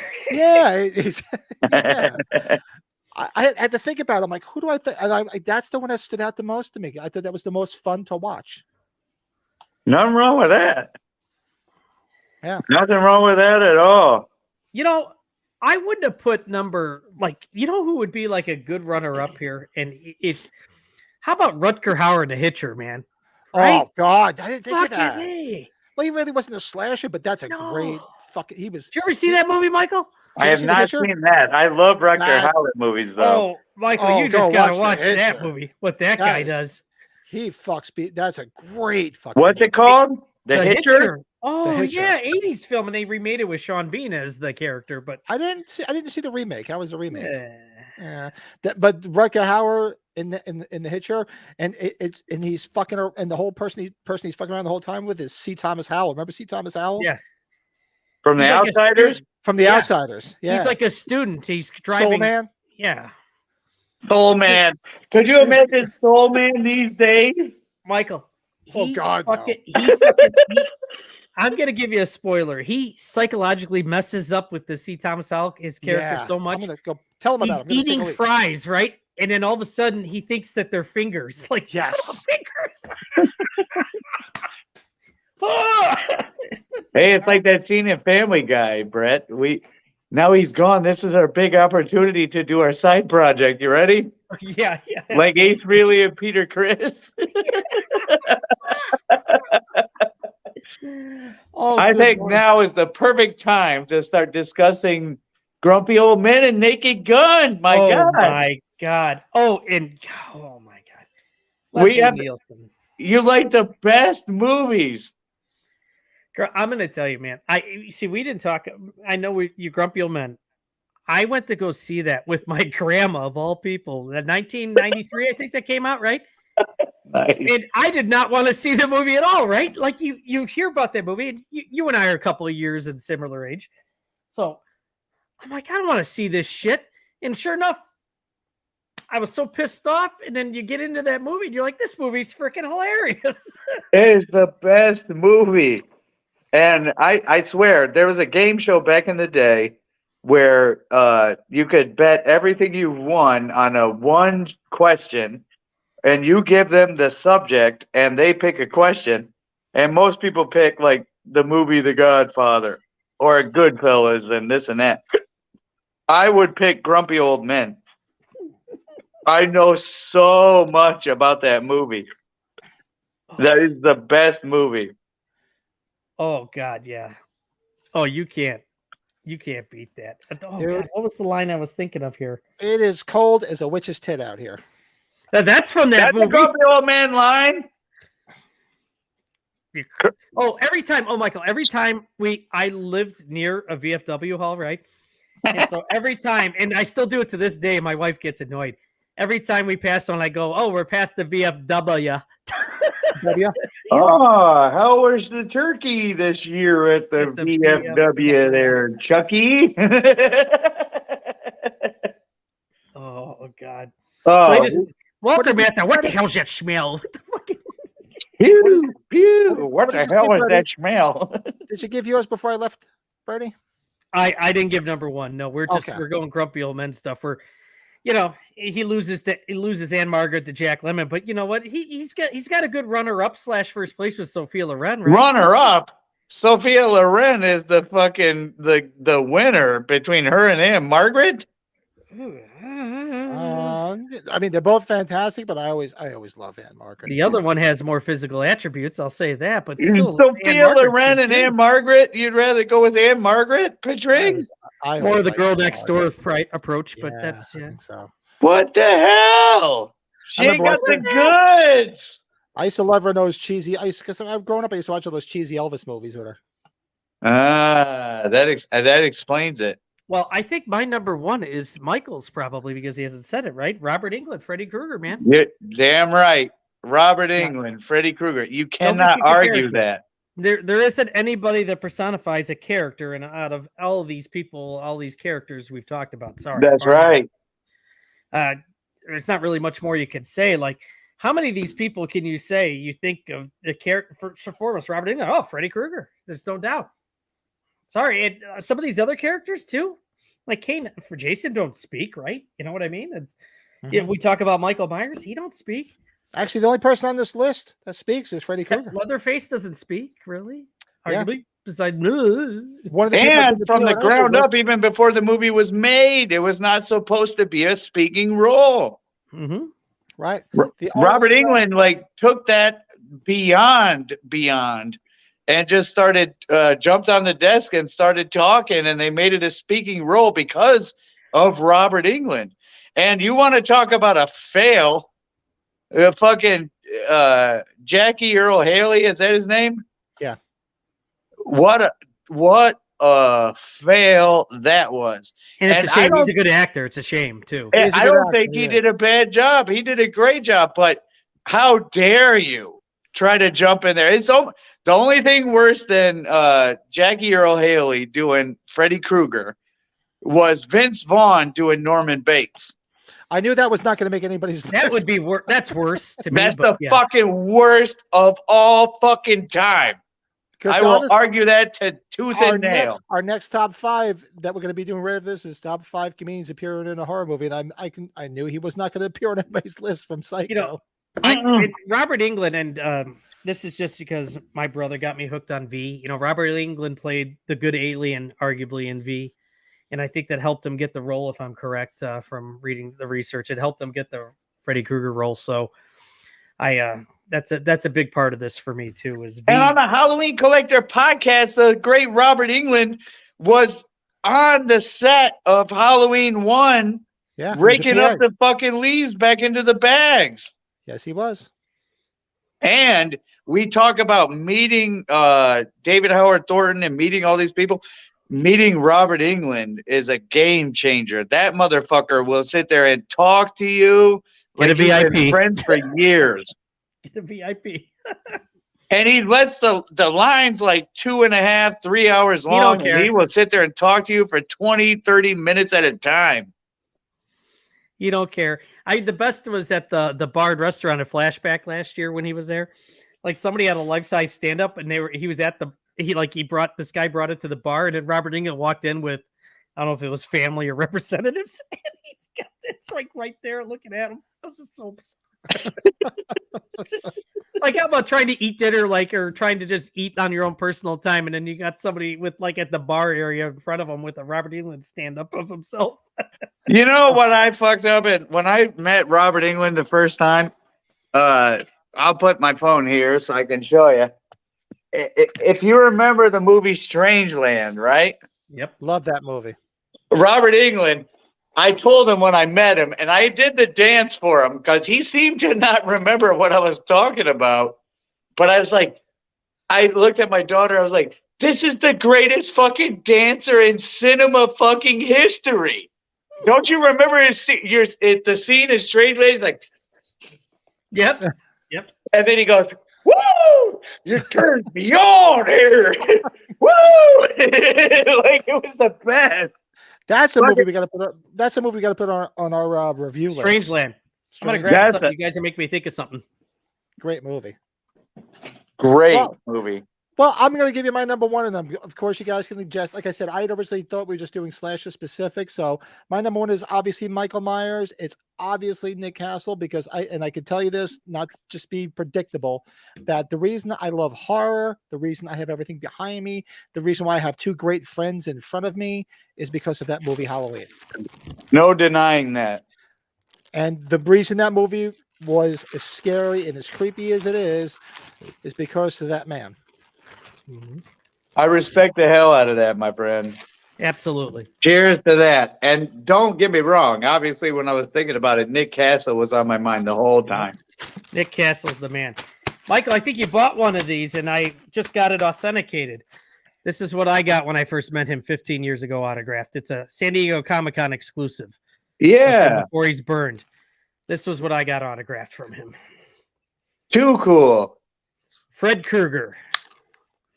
I do have that. It's not signed. And if anybody's interested, feel free to message me some offers. I do have one.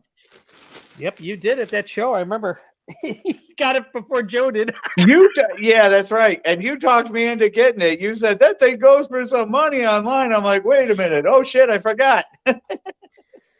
I'm sorry, but it was a good investment for you. Definitely. I still have it. So that it hasn't paid off yet, but it will. It will. Good So- stuff, guys. That so was people- fun. That was People fun. watching this after the fact, that's our each personal top five. Hit us below if you're not going to be live tonight. Hit us and let us know your top five. And if you want Yeah, to be comments, movie specific, yeah, I love reading stuff like that because hey, let's face it, we're all geeks at heart. Come on, Hey, we're yeah, horror geeks. And yeah, Patrick brings up a point too. If that brings up a related topic that we should discuss, please throw it in the comments. Yeah, that'd be awesome. You know, I'll be honest. There's a bunch of people that have hit me up on my channel from the collectible spotlights I've done and said, "Oh, you should do this, you should do that." Honestly, with the podcast, we don't get as much feedback. So if you watch this after the fact, please give us feedback. Of I stuff you'd think like to that see or the talk comments about. are blocked. No, they're not. I not. could block them, and they're not blocked. Not necessarily a lot. I will admit, and Brett and I were talking about this the other night. There's a lot of people that watch this after the fact. I know 10 people that are friends of mine off the bat that watch it the next day or listen to it the next day because they're not able to watch it live. And if you guys want us to do a top five, if you're a collector, you want to come on, let us know. Yes. If you want to sit here and chat with us three knuckleheads, you're more than welcome to come on and show us your stuff because I'd love to see that. But I'll admit, like with my other channel, if those that don't subscribe, it's down below, that Halloween Movie Collector, go check it out. I get people, a lot of the things I do on that channel have honestly been requests from people. Nice. So people, request, tell us. And I don't even think I told you guys this. Now, if people don't know, look at all the links below. I put the Halloween Collectors podcast on Twitter. So we have a Twitter account now. The Twitter. We're on the Twitter or the Elon Musk, whatever you want to call it now. And it's back. It's back. Donald Trump's back too. He's back. So we're on Twitter now too. And actually, I've got I've chatted with a lot of cool people on Twitter. So Oh, So yeah. if you want to do some top Hybrid. fives, movie reviews, we're going to be doing more watch alongs tomorrow night. As far as I know, we are doing tomorrow night watch along Halloween 4 rather. We're doing tomorrow night. Halloween 4. Yes, sir. The second best one in the franchise. So what time you guys want to do tomorrow night? Your time, since you guys share the same Do time 9 zone. if you guys are okay with 9 p.m. Central. I know I have That's some stuff with the perfect for kids. me. So 10 p.m. by time, wife's asleep, daughter's asleep, everybody's Michael, away from what do me. you think, bud? That works for me, my friend. Yeah, so tomorrow night, this channel, same bat time, same bat channel would be one. Well, we were going to do actually last Monday. We had to cancel it because the two here were sick. So we're doing Recovering. Yeah, I was bad. a live watch along tomorrow night of Halloween 4. I'll put everything out there. Everybody can join in. And what we're going to do next is, now this is an interesting one because there was more than you think in this. This is like 3 weeks coming too. Yeah, we kept talking about doing this. We just never got around to it. So because what we do is we brainstorm one How you day doing, during the Michael? week and we try to figure out what we're going to talk about. And one of them, I said, well, why don't we do the comedian, like our top five comedians that have appeared in a horror film. And there's actually, and when you go Google it or review, like research it, there's a lot more than you think. Mhm. So What do you guys think? Our top 5 comedians. Oh, in this is horror? going to be something. This is going to be interesting. I'm curious to hear what people say. Let me click over real quick because I got to check my list if I lose it because I'm not sure because I'm on my phone now. So let me click over. You click over, and I'll intro everybody in.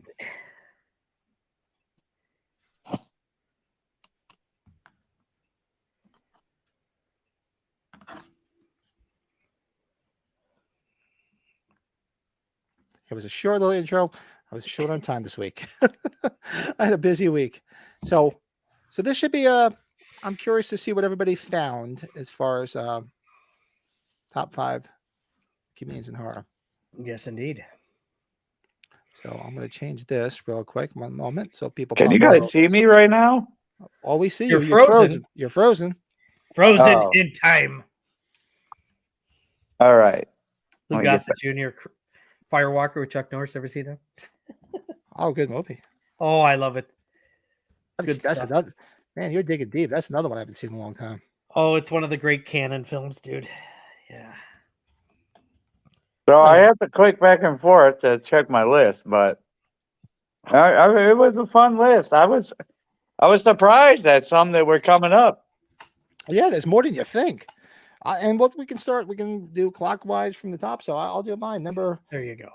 My number 5 is somebody very near and dear to my heart. And one of them is a sort of horror pseudo comedy. But for me, number 5, Tim Curry in It. Fascinating. Absolutely. And Slash, the Rocky Horror Picture Show, one of my favorite films of all time. Tim Curry's the Fascinating. man. Tim Curry's the man.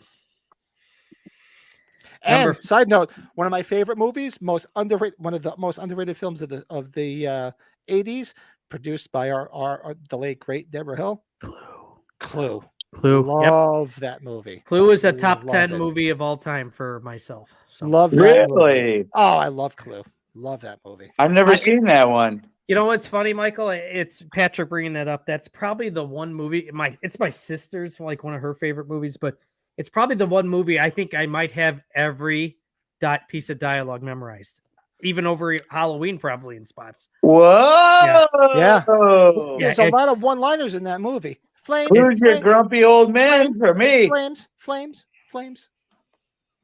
I gotta On the see side of this. my face. The late great Madeline Kahn. Madeline Kahn from Blazing Saddles. Oh, Yeah. What's up, Doc? That Yeah, a lot of that stuff. movie has a who's who of in it. It's Madeline Kahn's in there, Michael McKean from Spinal Tap, and Laverne from Laverne and Shirley. Who else was in there? Christopher Lloyd. Christopher Lloyd from Back to the Future, Martin Mull from Mr. Mom, And Roseanne. No. and the best thing is the most Easter egg. I think Brett and I think you and I talked about this. If you're a punk rock fan, Mr. Body, the guy who died, who's the whole thing clues up, was the lead singer of the punk rock band Fear, leaving.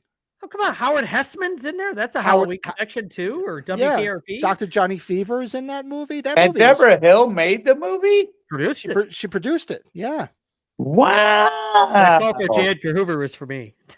yeah, and what's her name? Was the freaking maid?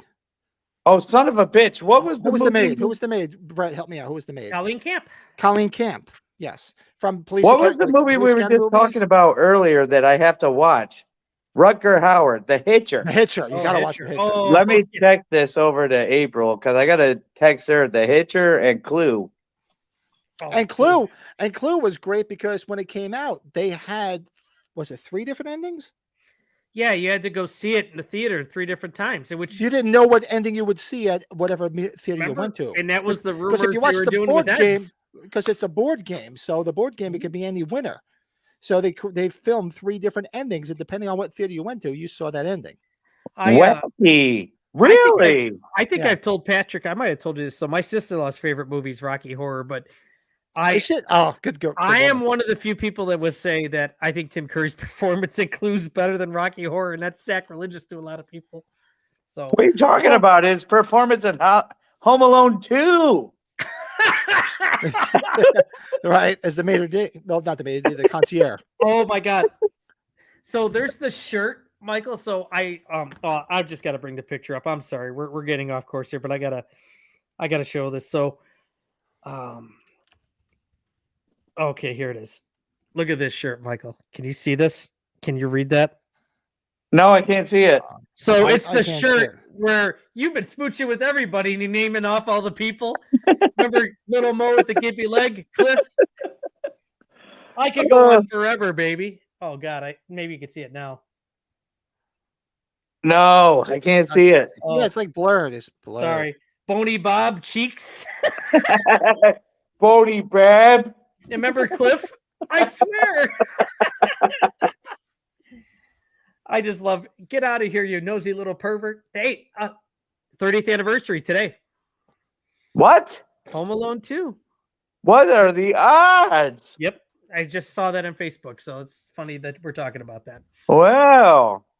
I would love to watch that movie this evening. I just watched the first one like last week. And that house is in Chicago, obviously, as you know. So that's Yes, right. I've been. I have been when I was up in Chicago. I had to. Got to, yes. And speaking of Walter Matthau, the Dennis the Menace houses are right down the road from there. Nick Castle. Yes, Nick Castle even directed that movie. Yeah, Christopher they all Lloyd. tie together. Good movie. I remember when they casted that kid here. That was all over the city here when they casted that kid for Dennis. Mason Gamble. Is that his name? Yeah. Yeah. Okay, I got. I'm sorry if I got us off course. Oh, and guys. one more Tim Curry. I completely forgot about this. I don't know why it just hit me in my head.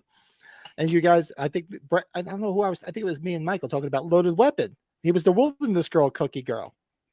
Oh yeah. Do you remember? And remember Loaded Weapon? Yep. And he's in Scary Movie 2. He's in Scary Movie too.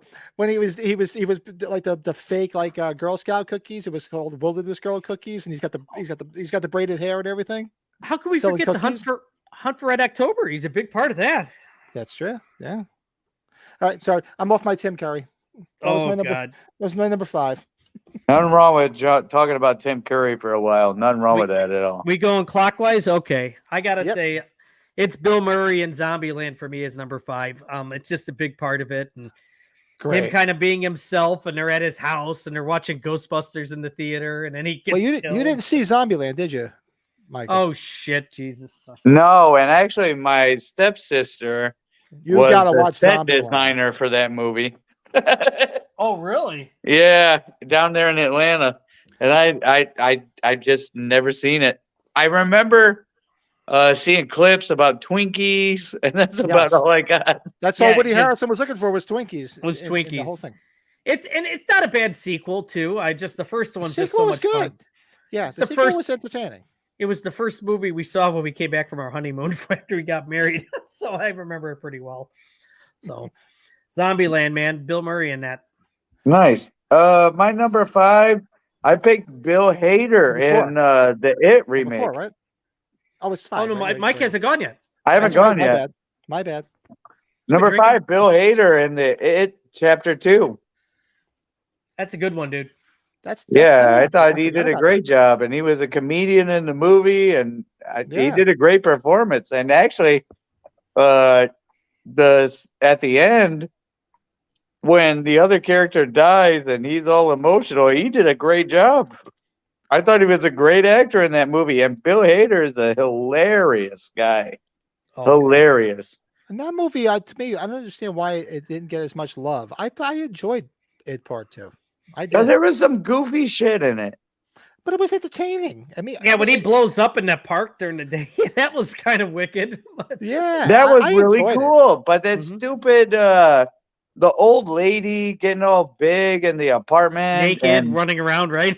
yeah, that was kind of stupid. And I I enjoyed it. don't know. It wasn't was as a good as the first one by no means, but I enjoyed it. I don't think it deserved the hate it got. No, I didn't realize it got hate, to be honest with you, because I Mhm. would totally defend that. No, Yeah, it did. It did. It I got just didn't hate. get it. I just didn't think it was as effective as the first one. That's all. It was still Yeah. fine, but It was a great movie. And I met Yeah. that whole cast of kids, and I actually scared little Georgie more than Pennywise ever did, apparently. hello, Georgie. Well, my number. Well, now I'm going to number 4. My number 4 is very easy because Brett said his number 5. Bill Murray in Zombieland. Yeah. That movie is like a guilty pleasure. It's just like a family thing between me and my son. We watched that movie for the first time, and he loved it. And every time it's on, him and I watch it together, and we just love that movie. Yeah, I would go watch it. I mean, I know you're not big on the zombie movies, you said, but this is like a zombie comedy, pretty much. It's a zomcom, yeah. Or It's a whatever they call it. zomcom. A zomcom? Zomcom. What the fuck is a zomcom? I'm so sorry. I heard that term somewhere. What the fuck is a zomcom? You like It's a that, huh? romantic comedy. Oh, Michael's taking a piss on us, it looks like. Oh, not again. I didn't take you guys outside to the bushes, damn it. Zomcom? You like that, huh? What? How old are you? Zomcom? Like what?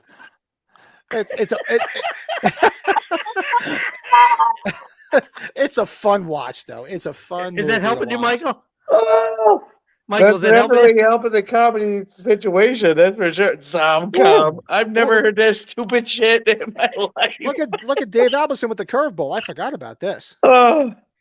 Cedric the Entertainer in Haunted House. No kidding. Oh, that was great when he was. I forgot about that. Oh man, there were so many lines he said. Oh, I forgot because I met Chris Kattan this weekend too. I forgot he was in House on Haunted Hill too. He's like one that could be in this list. I didn't like that movie that much, but anyways. I don't even remember him in that movie, to be honest with you. I only saw it once. I didn't realize why he so I was wondering why he doesn't do too much anymore. I guess he had a serious back injury. Father Duck. Zomcom. I gotta text April that. That's fucking stupid. Here, do you want me to Google it for you? Hold on. I gotta. All right.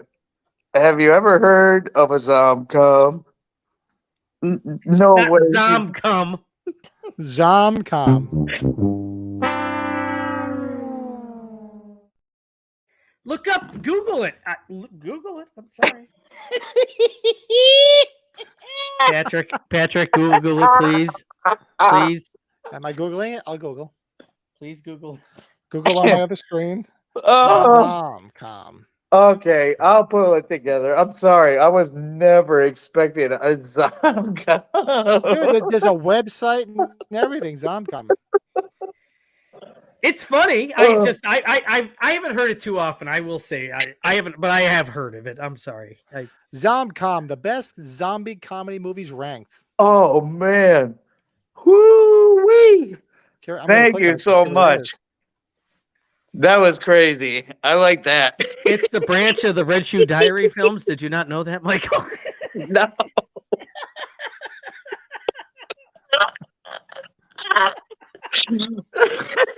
They came back in 2015 and they've been success so far.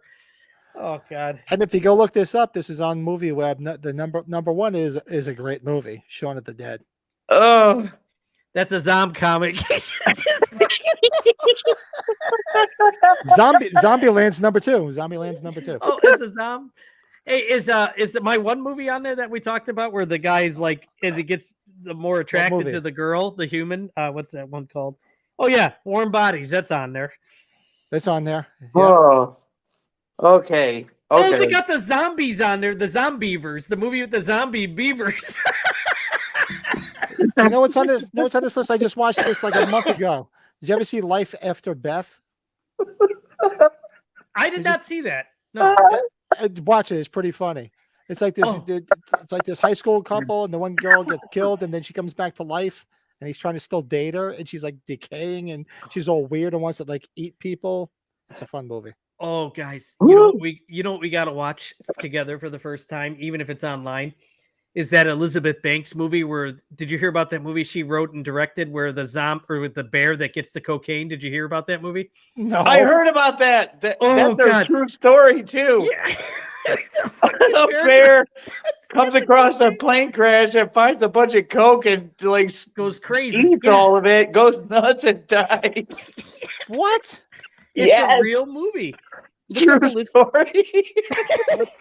What the hell That's is that not called? even though it's not a zombie cop. All right. Well, if we're going to start doing watch-alongs of strange movies, we have to do the one movie which I can't remember the name of it. I sent it to Michael when I found it. The one where the detachable penis comes to life and kills people. Is that Porky's? No. It's like a claymation penis that goes around killing people. I sent it to Michael a long time ago when I found it. I have to find it again. We have to do a watch along. Oh God, it's actually called Cocaine Bear. I'm so sorry. Yeah. That's easy enough. It's a story of a drug runner whose plane crashes with a load of cocaine that's found by a black bear who eats it. It's a fucking true story. So like, is like the bear sitting there doing an 8-ball? The Get bear this. ingested a fucking dickload of cocaine and went nuts Get this. for this like must- 24 hours and died. How ironic is this? And this might be his last movie. It stars Ray Liotta. Really? Carrie Yes. Russell. Yeah. Wow. I have to watch that then. What's it called again? I'm gonna write it down. Cocaine Bear. It's not out yet. It comes out in February. Oh, it's not even out yet. It's in Wow. post production. Oh man, is there a trailer for this sucker yet? Maybe Oh, no, that's there's why. not. Maybe that's what killed him. Oh, that's great. Oh, we've What do- lost it. We've lost it here. I don't remember where we left off. What did we leave off? I don't know. Rom-com number 5. Oh no, we left off at my number 4. I said was Bill Murray in Zombieland because it was the same as Brett. So it should be number 3 for Brett. No, it should still Okay. be number 4, right? No, because No. I've only given one. no, because I started first this time. Yeah, you're right. So number 4 for Brett. Number 4. This is I guess this is not I still call it horror because it's very disturbing. You ever seen 1 Hour Photo with Robin Williams? Oh, That Ooh, was yeah. pitched to me. I was talking to my buddy Jason. He said that's the one he would pick. oh forgot God. about- You talk I about a forgot guy about that that. doesn't realize that he is disturbing. Yeah. You Yeah, forgot I about that? forgot I Oh. totally forgot about that movie. Yeah, and he's just completely oblivious to it. Holy cow.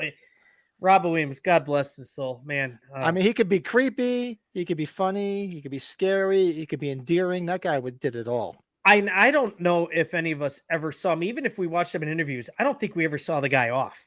I'm sorry, I don't think we ever No. did. No. The guy was pure talent, no matter what he had done, in my opinion. Speaking of grumpy old men, have you seen The Survivors before? Ooh, Walter Matthau and him, good stuff. Haven't seen it in a long time, but good Oh, movie. it's worth a rewatch with Jerry Reed.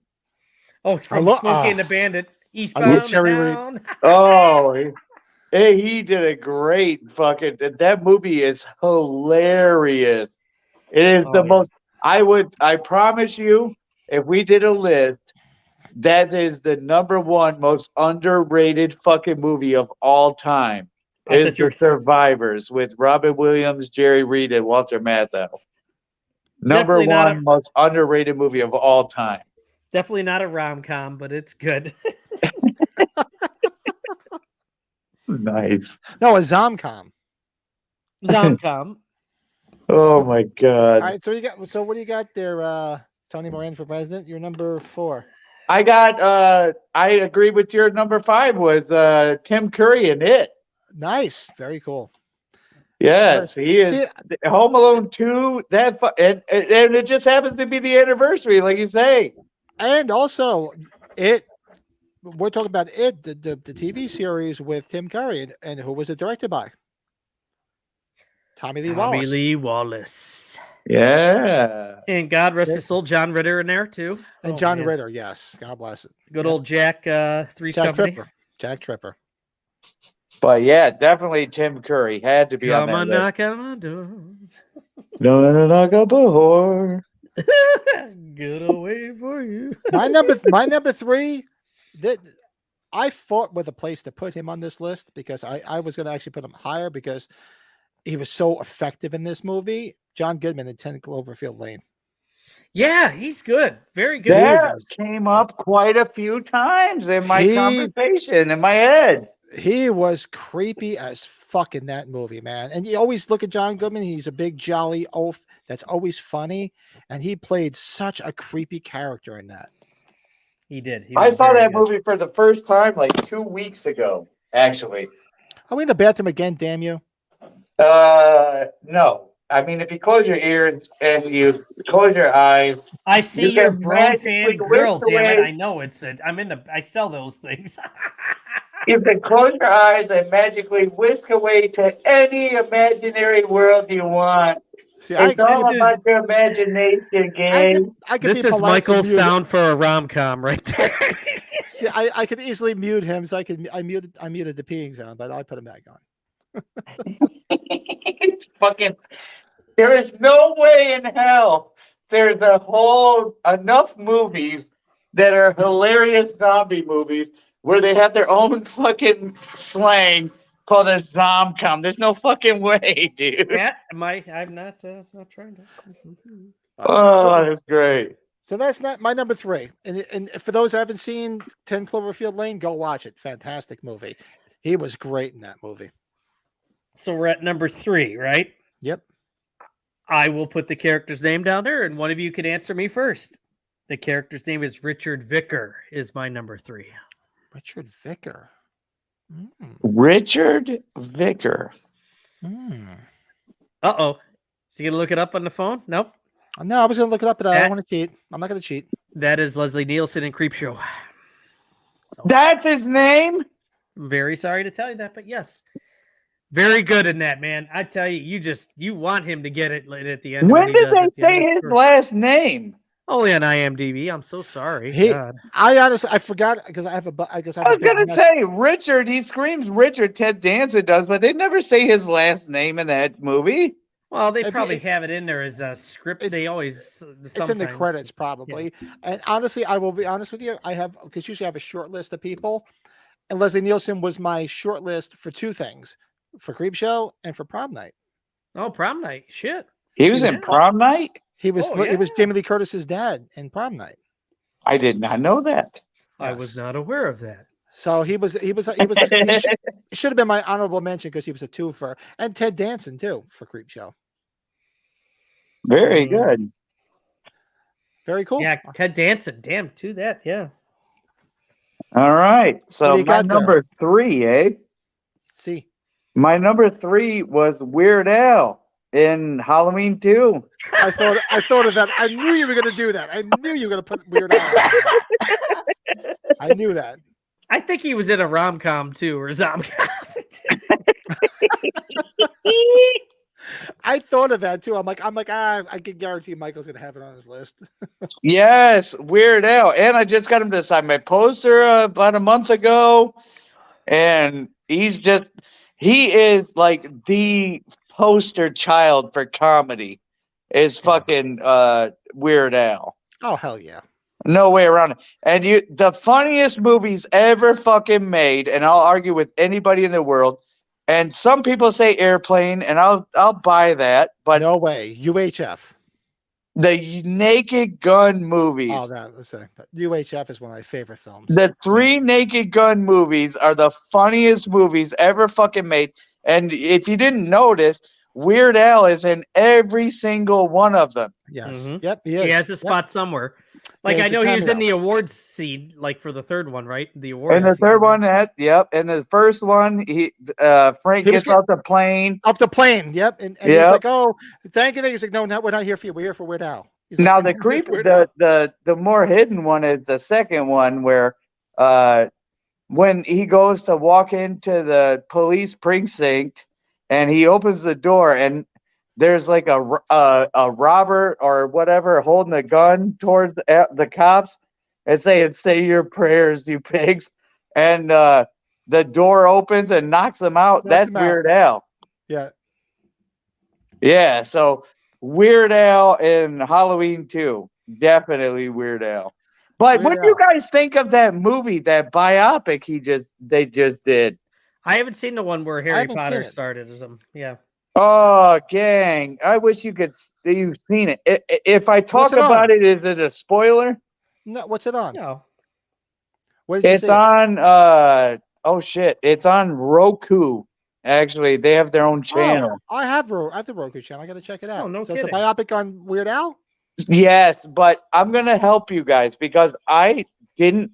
I was in a bad place because I didn't know what was going on.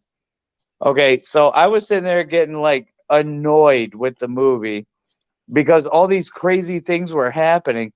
But come to find out, Weird Al has made a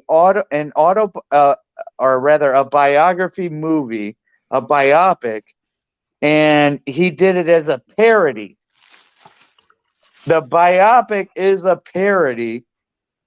So like he in the movie, like Madonna, it falls in love with him and wants him to do like a surgeon.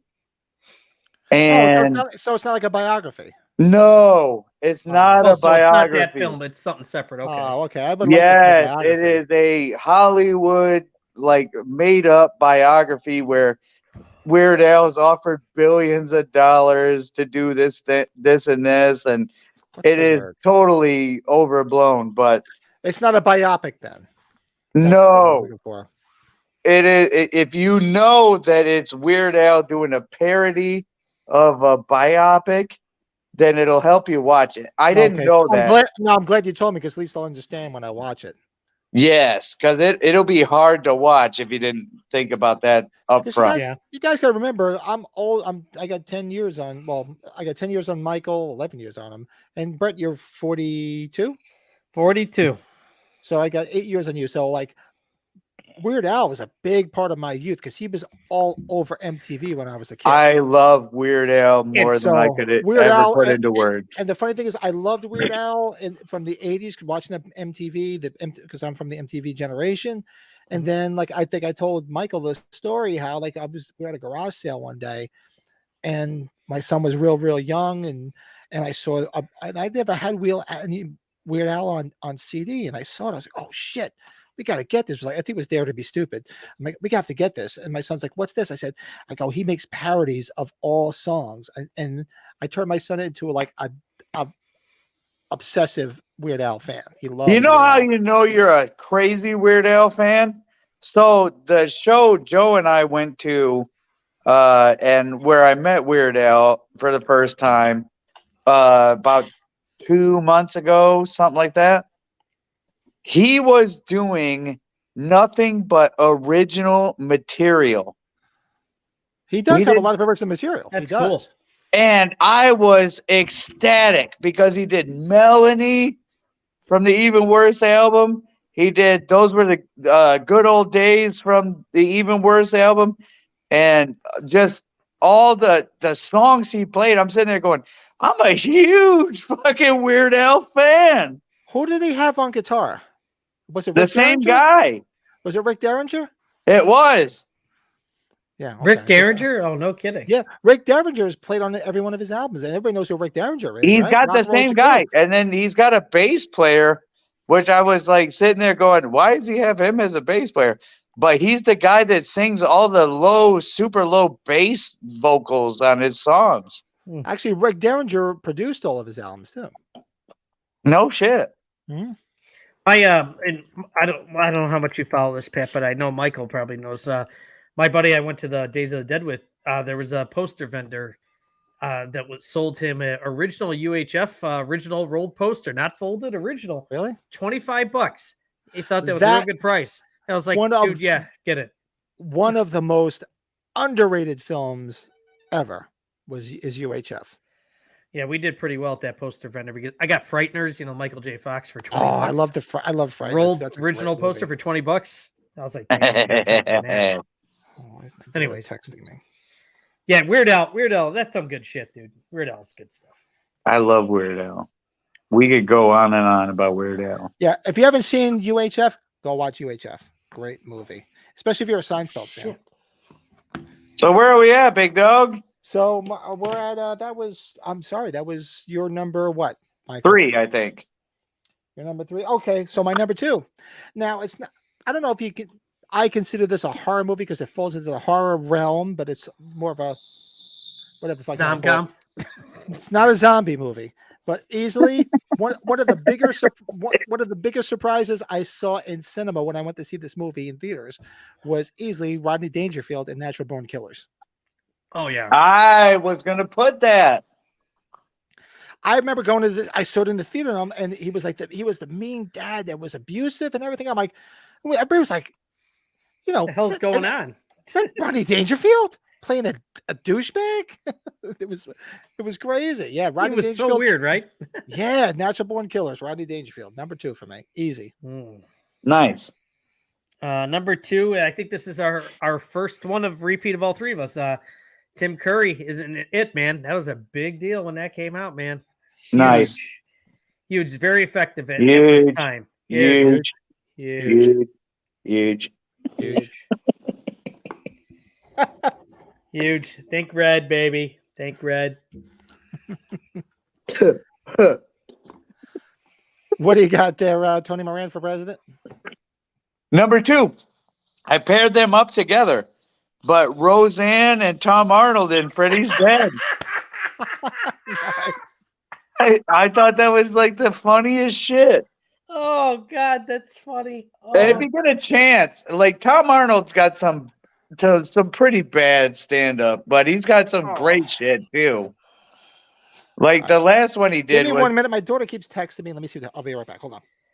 I just but- remember he's in True Lies. That's what I remember from the movie. Oh, in True Lies, he's fucking hilarious. Do you remember when like Arnold, like when he finds out he thinks that his wife is cheating on him, when he thinks Jamie Lee's cheating on him, and he's about ready to walk in front of the truck, and he stops him, and out of nowhere, you don't even realize what time Arnold, he stops and says to the guy, "Fucker." Yeah. Sorry, that's some silly comedy from him.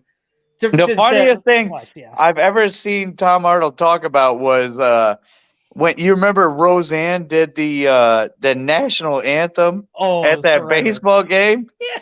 And in his stand-up routine, he talks about being the greatest husband of all time and talks about like what it was like and what happened that day. And everybody wanted to kill her and they were throwing shit and he was trying to protect her. Funniest shit I've ever seen. That was fucking hilarious. He had to put up with some shit, didn't he? Oh my God. He is like the most people person guy of all time because he sits there and cracks jokes about what would you do for $1 million? Well, I married a fat chick. Yeah, he did. Oh man. Remember when we had our phase with Roseanne? Like we had to put Roseanne like in the fantasy recasting. Remember that? Oh, he is the greatest. I was really disappointed, and unfortunately, in his new stand-up that he did, he looks nervous as a motherfucker, and Yeah. it's real hard to get through because of that. Oh, dude! And when they did that best damn sports show thing, when he was doing that, that was some funny shit. Oh man, I wish he still did that, but oh well. Epic. What I missed, I apologize. I married a fat chick. What? What I miss? So Tom Arnold is the most real fucking comedian on the planet, and he says, he tells the crowd like, "Hey, what would you guys do for $1 million?" And he says, "I married a fat chick." Pretty much. Pretty much. That was his claim to fame. But the funny thing is, the movies he was in, he was actually pretty funny. Dude, Yeah. I like that movie Carpool, which is kind of a shitty movie. I get a kick out of that movie. Oh. Did we lose? Yeah, everything he's been in. Oh, there we go. I mean, come on, he was great in True Lies. Oh, we were just The talking about that. best. The Yeah, best. he was funny as hell in True Lies. Yeah, so you can say about him what he was, but he was talented as far as what he could do. I thought he was. He just went about it a different way. We would all try to become famous, but he did it by doing her. Oh, and he did a great job too. He's epic. He's a very talented gem. a hidden gem for He's sure. done some conventions now. Did you get him down by you? He was here at Days of the Dead. I didn't get him, but I know he's been down here. He was in Houston last year, but I didn't get a chance to go down there. But I would love to meet Tom Arnold. I would love to meet him too. I think he's funny as hell.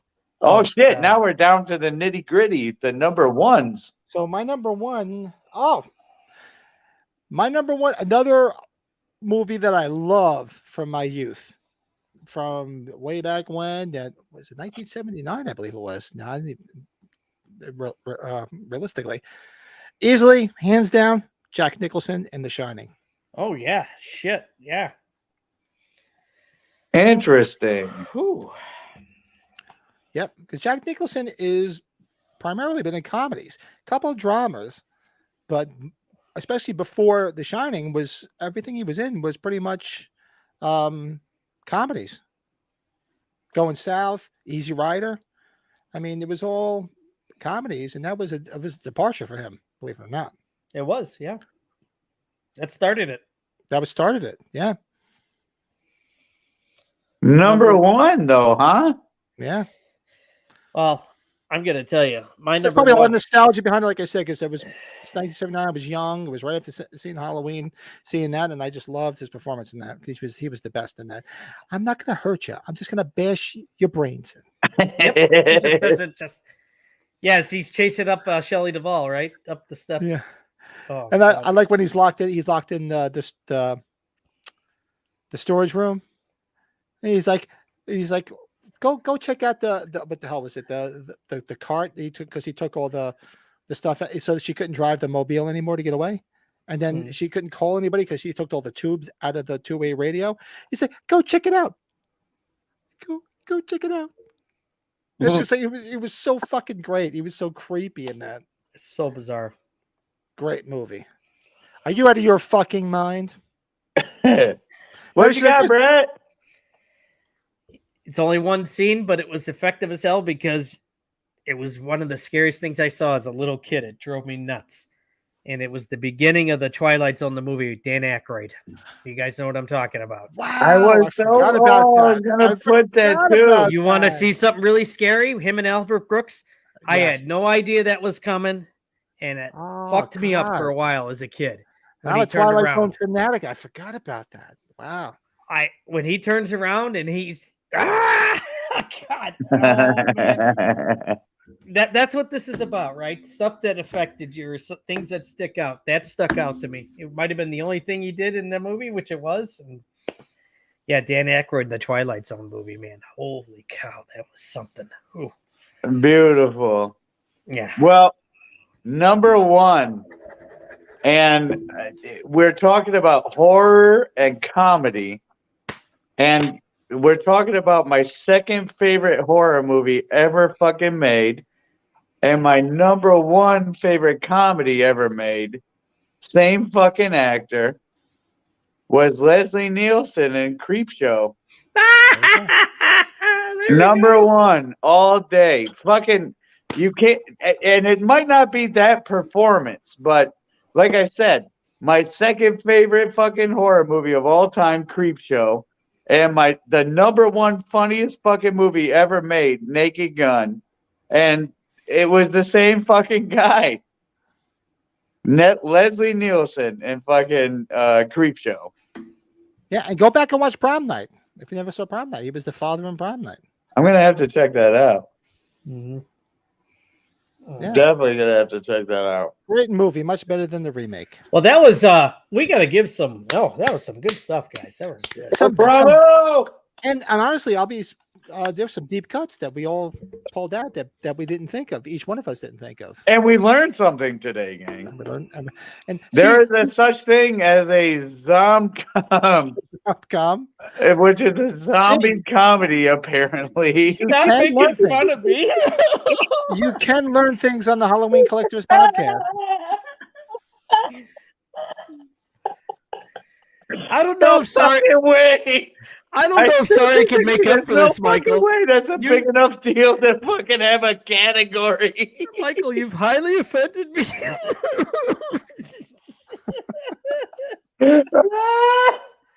I just, you know what? It made me feel better that Patrick looked it up because I've heard it somewhere and it's stuck in my head. So. No, I heard it too. That's why when you said it, it didn't even faze me because I know I've heard it before. It's a real thing. You looked it up and you verified it. That's a real thing. Zomcom. You know what? Screw it. You know what? The new watch along segments are all going to be Zomcoms now. I've had it. We're watching Zomcoms for the rest of the time. No fucking way. No fucking way. Oh my god. You know what? Now that you got that married thing officially down now, you need to have a Zomcom night. You and the wife. What do you feel like? I'm in the mood for a romantic Zomcom. So, Patrick, I think we need to put a send. blanket on each other. You guys We're can going play to send a group message to April saying you guys need to have a Zomcom night. Michael doesn't know what that means. Send We're going to it. tell you what this Send it. means. Send it before I go downstairs. Send it. And So then I you'd be like, or what the even hell are you better, talking about? We could all go on Instant Messenger. We could go on Instant Messenger and have a couples Zomcom night No way. Fuck. with some Well, cheese and crackers and a bottle of wine. Or If actually, you want to do actually, a Zomcom for watch along, Zomcom, we'll do a Zomcom- Zomcom watch along. There you go. for a Zomcom, it's probably not a bottle of wine. It's probably a box of wine. Let's be serious. Good point. You know what? Before Christmas, I think we need to do that. Oh my god. Well, I am still. Well, I got to talk to my wife now that she's feeling better. She's So glad to hear that. Much better. She went back to Yes. work. She's working half days until she's back at full So capacity. glad to hear that. Thank you guys, and thank you for everybody that did. There was a few people that tuned into the podcast that did reach out to me, and it didn't go unnoticed. Thank you, but we need to get that episode going where we get our better halves on, and they can sit here and badmouth the three of us for 2 hours. and April's you know what? dying They to don't- do it. My wife would be like, "I'll do it, but there's no way I can do it in 2 You know hours." what? No, but I'm going to tell you, we might say we walk away, but no, let them just take the mic there or take them to the front stage. We'll just be in the background. I think we should still be there though, and just I'll be in the back like this. Well, don't give them too much time. There's still dishes and shit that need to be done. they're still cleaning. Wow. Hey, I saw some more dust on that shit. Newlyweds. I got so much to learn. We're gonna have to think. You know what you do? This is what you do. You find. Okay, maybe this is what we do. How about we ask our significant others what their 5 or 10 favorite movies are, and then if there's a connection with all three, we do a watch along of it. Maybe. Do that. Maybe. That's a risky business, though. I couldn't imagine she's going to come up with something I want to watch. My wife is not a big movie or TV Okay. person. Okay. so- Sorry. No, Just thinking of ideas. that's- Thinking of That's ideas. not to say she wouldn't do it, but I'm just thinking, shit, I've been with my wife for 26 years, and I can honestly say I don't know what the hell her favorite movie is. Actually, oh, you better find that out. April's favorite movie is not terrible. It's Kill Bill. Really? That's a great movie. Lisa likes Kill One Bill a lot. part- Yeah, not a Oh, wow. terrible movie. Volume 1, Yeah. right? Yes. No. Yeah. See, yeah, my wife likes Volume 1 more too. Wow, Yeah, a- that's her my wife favorite is a- movie. Yeah, because my wife watches movies based on what we'll watch together, and she was never a big movie person. But I have to ask her. I honestly don't know if she even has a favorite movie. To be honest with you. Like, yeah, I know my wife I can name like Princess Bride, Rocky Horror Picture Show. There's a few others there, but yeah. Princess sure- Bride. Tell your better half she started out good with both of those. I love The Princess Bride, and that's one of my son's favorite movies. He loves The Princess Bride. Yeah, when it was on TV the other day, and of course she's like, I should have started work. Now I'm watching this. You left it on the TV. Like, you could always hit the power button, bitch.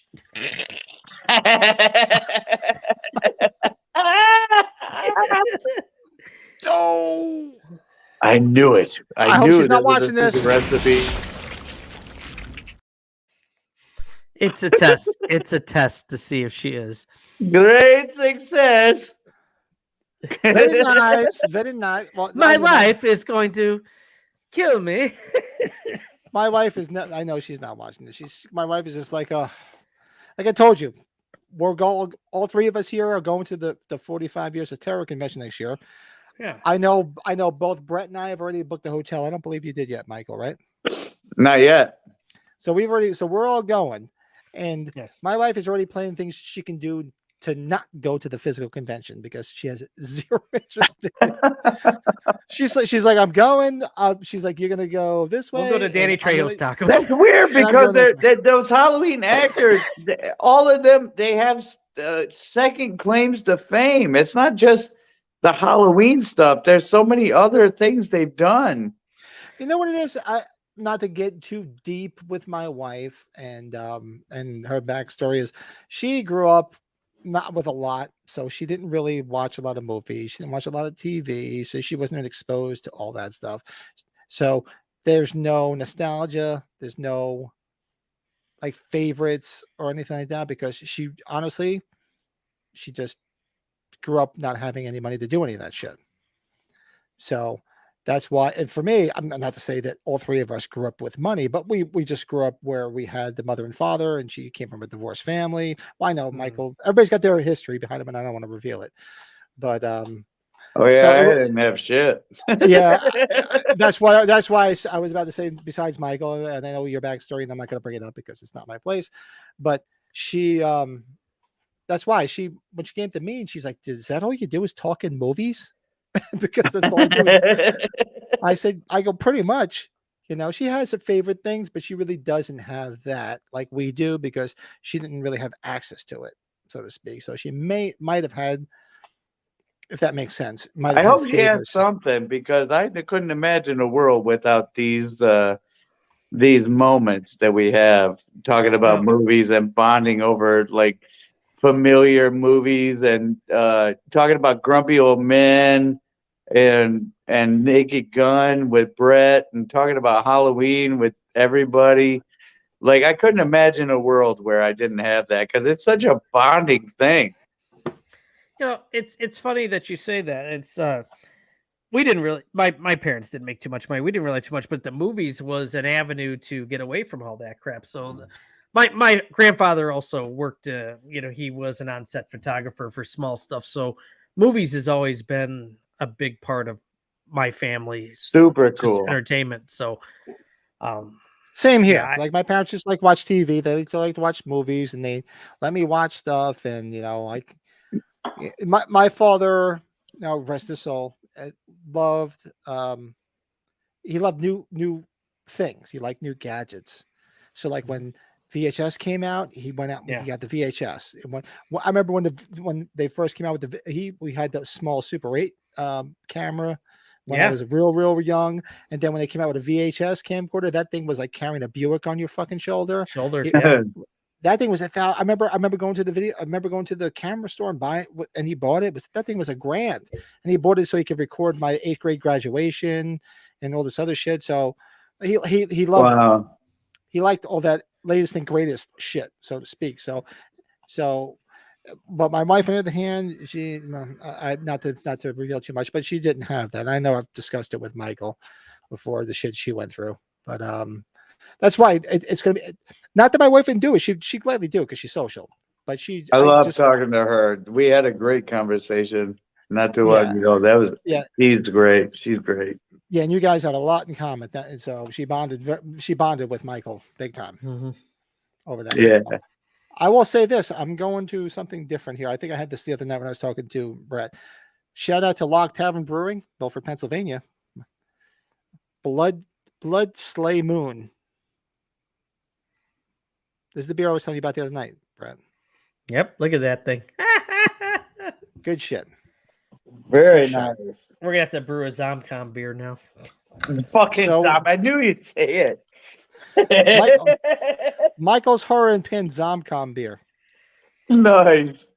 Why don't you just be like all the other like all the other rock stars and places, and start making your own wine and beer? Everybody seems to be doing it nowadays. Yeah. Michael's Horror and Pin brew. Michael's Horror and Pin wine. Why not? Everybody's doing it. Why not? Very nice. Drummer from my old band got on a beer brewing kick years ago, and he used to brew his own beer, and it was actually pretty good. And he had like professional labels made up. So I was at the house when I drank it, and it was in French. I'm like, I don't speak French. I go, what is this? I go, what does it mean? What's the name of your beer? And he goes, oh, it means warm cat piss in French. That's the way to do it. But it sounded like a fancy. It was like Lavu or whatever. I'm like, oh, it sounds like fancy. He's like, it means warm cat piss, Pat. I'm like, okay. I'm like, that's not what I'm drinking, is it? He's like, no. Okay. I used to do this thing when I would go up to girls when I was single. I would come up to them and say, "Et le songe sur la branche et le musée sur la table." And they'd say, "Ooh, what does that mean?" I said, "The monkey's in the branch and the mouse ran under the table." It just in it's all in the presentation, I suppose. Oh, hey, Michael, you know what I meant to ask you? What day would be good? We were thinking about doing. Jeremy asked if we could do something during the week. Is Tuesday or Wednesday a better day Jeremy for you? he couldn't. Anytime. Okay. Yeah, Okay. during the week, anytime past I'm like good. 5 o'clock. I'm good any day this week, obviously, except for Thursday, because I'm sure we're all busy for Thanksgiving. Yeah, Other and, than like that, I didn't want to throw Friday there. I'm going to be all over the place Friday, so that's kind of like where I Once Tuesday, we Wednesday. start taking the guests seriously, I've got like 15 people that want to get on this podcast, So and tell 'em. they got some cool shit too. Bring 'em A on. lot of I them. don't care.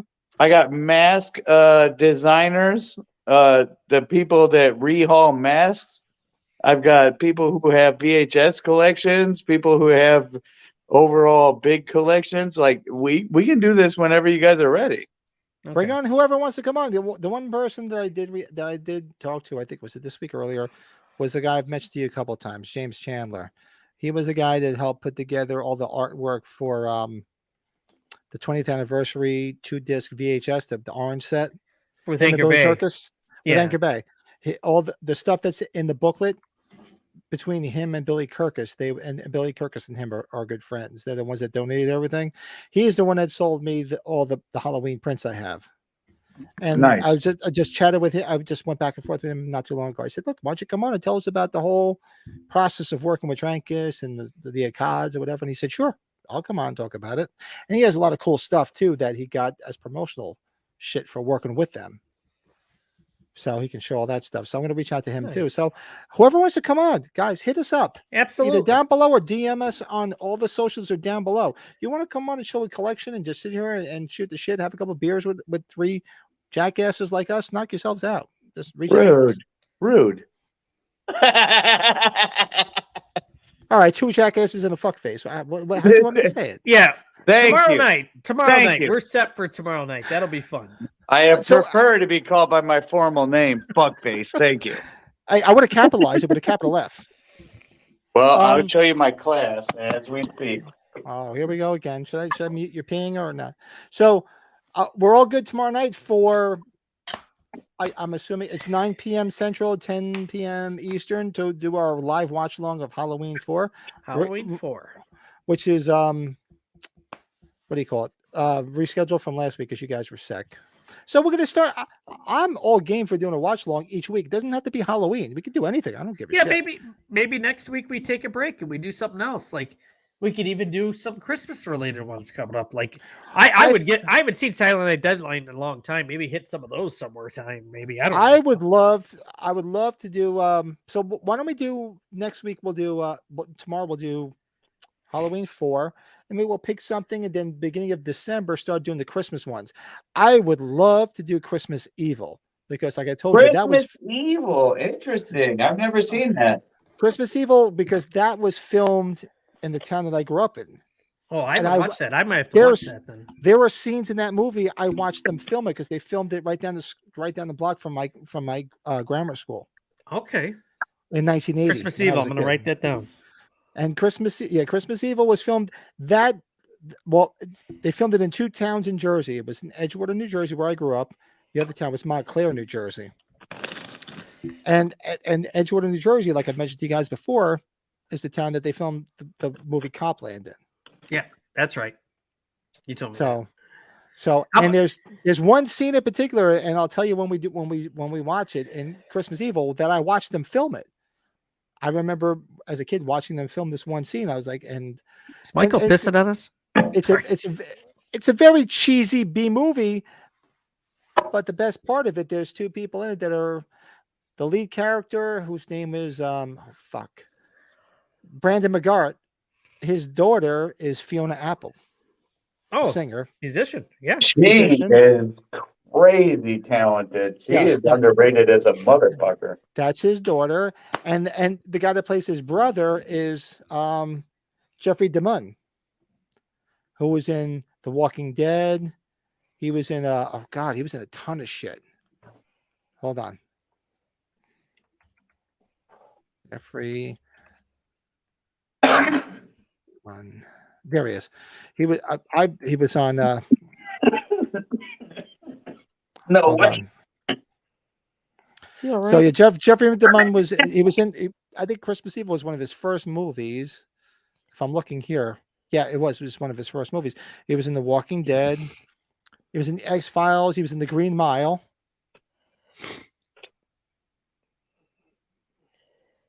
Yeah, he's been in a bunch of stuff. If you guys saw him, you'd recognize him in a heartbeat. But it's a great cheesy B horror movie. But it's got a lot of nostalgia for me because rarely do you. I mean, that's like if I came to you guys and said you guys were able to see a scene that they filmed live in Halloween. That would be something, right?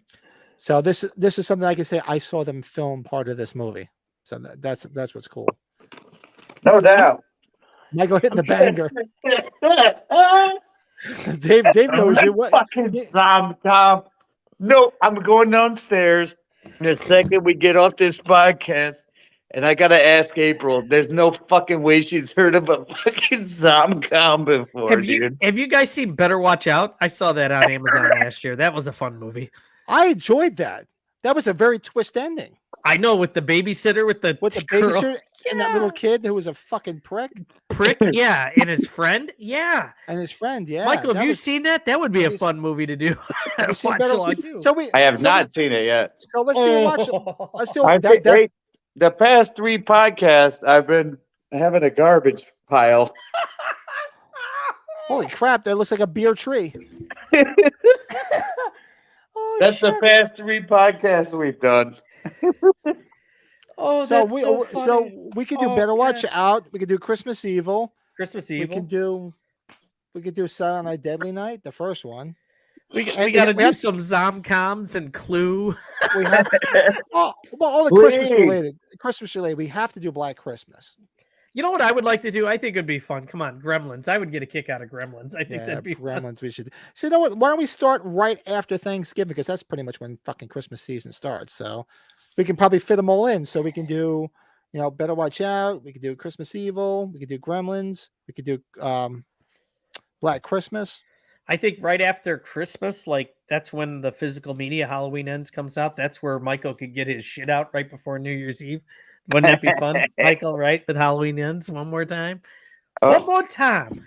Well, Woo! I'm not gonna watch it again, but I'll talk about it again. No, we can watch it again. You can bring the Mystery Science Theater characters out. We'll have a great time. Wait a minute. Yeah, you're right. I said there's only one way I'm gonna watch that movie again, and that's if we're fucking Mystery Science Theatering it. Yeah, we're gonna have tracks we'll and do that it. shit. We'll do it. Okay, so after Christmas, right, Michael? Like they're right around that time where the physical media comes out. Let's plan out how many weeks before Christmas we can squeeze in specific horror movies related to Christmas. True. Well, we gotta watch. For me, we have to watch the best Christmas movie of all time. Is A Christmas Story. And Michael, Pat and I talked about it briefly. Watch the second movie if you have HBO Max. It was good. Christmas Story. We were supposed to watch it last night. Ralphie, older Peter Billingsley comes back. Yeah, You're kidding me. It just came out on HBO Max. They did a great job. They did a new movie. It's not perfect. It's Ralphie about his family and everything coming back to the house. Get the fuck out of here. That's the greatest news I've heard all day. Scott Schwartz is in it. Scotty Schwartz. They brought all the... Of course he everybody did. back. The only people they didn't bring back was obviously the old man because the real parents. Yeah, not the real Darren McGavin. Deceased. And but the mother, she's still alive, but they didn't bring her God back. bless it. Melinda Clark. Yeah, she's not in it. So, but I just I got a really, free trial. and where is this at? HBO Max. I have that. Michael, it's a lot of fun. I did not expect it to be good, but it's It's not like the first movie, but it's still worth watching. From what I hear, it's a fun. And I was supposed to watch it the other night, and when I came upstairs, both my wife and my daughter were asleep. They were going to watch it with me, and they were both passed out. I'm like, well, I'm going to wait. You know what? I'm gonna send him the IMDb link so he can see that. Man, thank God for YouTube, because honestly, the biggest trouble I have in a day is the end of the night when I've done all my work, I've done everything I got to do, and April and I need to pick a movie to watch. That First is things literally first. the hardest fucking part of my day. So thank God for you guys taking I'll care tell of you- that for me. I'll tell you right now. First things first. If you and the missus are going to watch something, go watch The Hitcher first. Oh God, yeah, I can't believe that one, Michael. That's a good time, man. Go watch The Hitcher. Oh yeah, Rutger Hauer. You guys will really appreciate that. That's a great movie. You know, if you're gonna talk like, yeah, just not people that were iconic in like horror franchises, that might be like for a one time off, right? Patrick, yeah. that'd probably be like a top 2 or 3. That Yeah, performance. Freaking great movie. And the girl in it, and we completely we glossed over the girl in the movie is Jennifer Jason Leigh. Jennifer Jason Leigh. That good, huh? You guys are standing by it like a motherfucker. It's not a happy movie either, so don't think Oh, it is. There's no happy ending. There's no happy Better. ending, but So is it a horror or a drama or what? No, you could call that a psychological horror film. thriller. It's a horror Yeah. psychological thriller. Yeah, it's up there with it. There's some pretty intense stuff. Intense shit. So, well, if you guys we're all set here, I should probably make sure things are okay with the Zomcom wife. Yeah, so why don't you guys get going? And so tomorrow we're definite. Tomorrow, 9 p.m. Central, 10 p.m. Eastern. It's a mandate. Yes, I We'll think be we're right. watching. We'll be doing a live watch along of Halloween 4. So why don't you guys come join us? We'll be doing it's Mystery Science Theater style. Those that are watching after the fact, like we said before, you're a collector, want to come on? Hit us up and let us know. Come on. You know, if you have any ideas on some top 5s or some suggestions of some shit to review, movies to review that we have not even talked about, come on, hit us up. Don't be freaking shy. Shit. Well, we lost Michael. We lost him in the bathroom. So he might not make it back, but do us a favor. First of all, hit that like button because it helps people find everything. Hit the subscribe button because it also helps because YouTube hides people that don't get likes. They don't like Yes, people. guys. Tomorrow So- night, though, try to be on there. Yeah, it's a lot of fun here. So Yeah, the watch songs are a lot of fun because we try to go through and find we do the Mystery Science Theater, but we also try to nitpick certain things that happen in the movies that you might not be aware of. So I'll do a little research and Brett will do a little research because that's just kind of people we are. the kind of people And- we are. Kind of people we are. So we'll be doing it live tomorrow.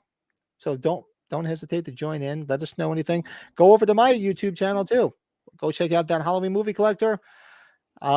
Last few ones I did were requests from people that watch the channel. So by all means, That's go awesome. give me some requests. And the weird thing is when you look at the analytics of the channels, which I do look at, believe it or not, my channel and this channel, the majority of people that watch are not the people that subscribe, That's something, isn't it? which I don't understand. So if you're watching, hit that subscribe button for fuck's sake. It doesn't cost you anything. It just helps out the person that's trying to get their channel out there. I have so many subscriptions on my YouTube because I don't give a shit. It doesn't cost me anything. If it helps somebody out, hit the fucking button. Who gives a shit? I don't give a crap. Doesn't cost me anything. Doesn't cost anything.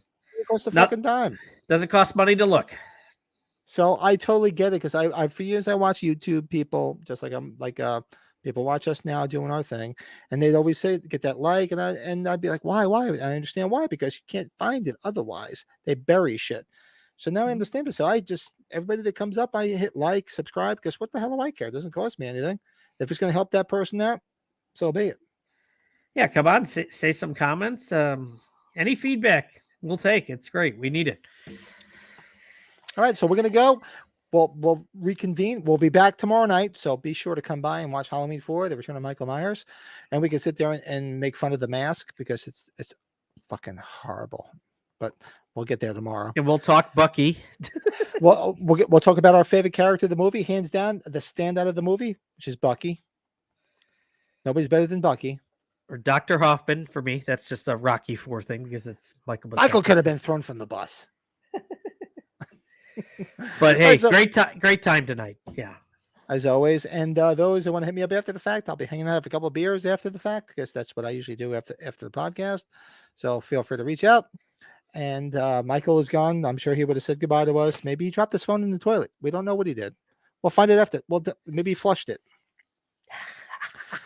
We'll find out after the fact. Inquiring minds want to know. So we'll see you That's right. guys tomorrow night. And for those that don't tune in tomorrow night, we'll see you next Sunday.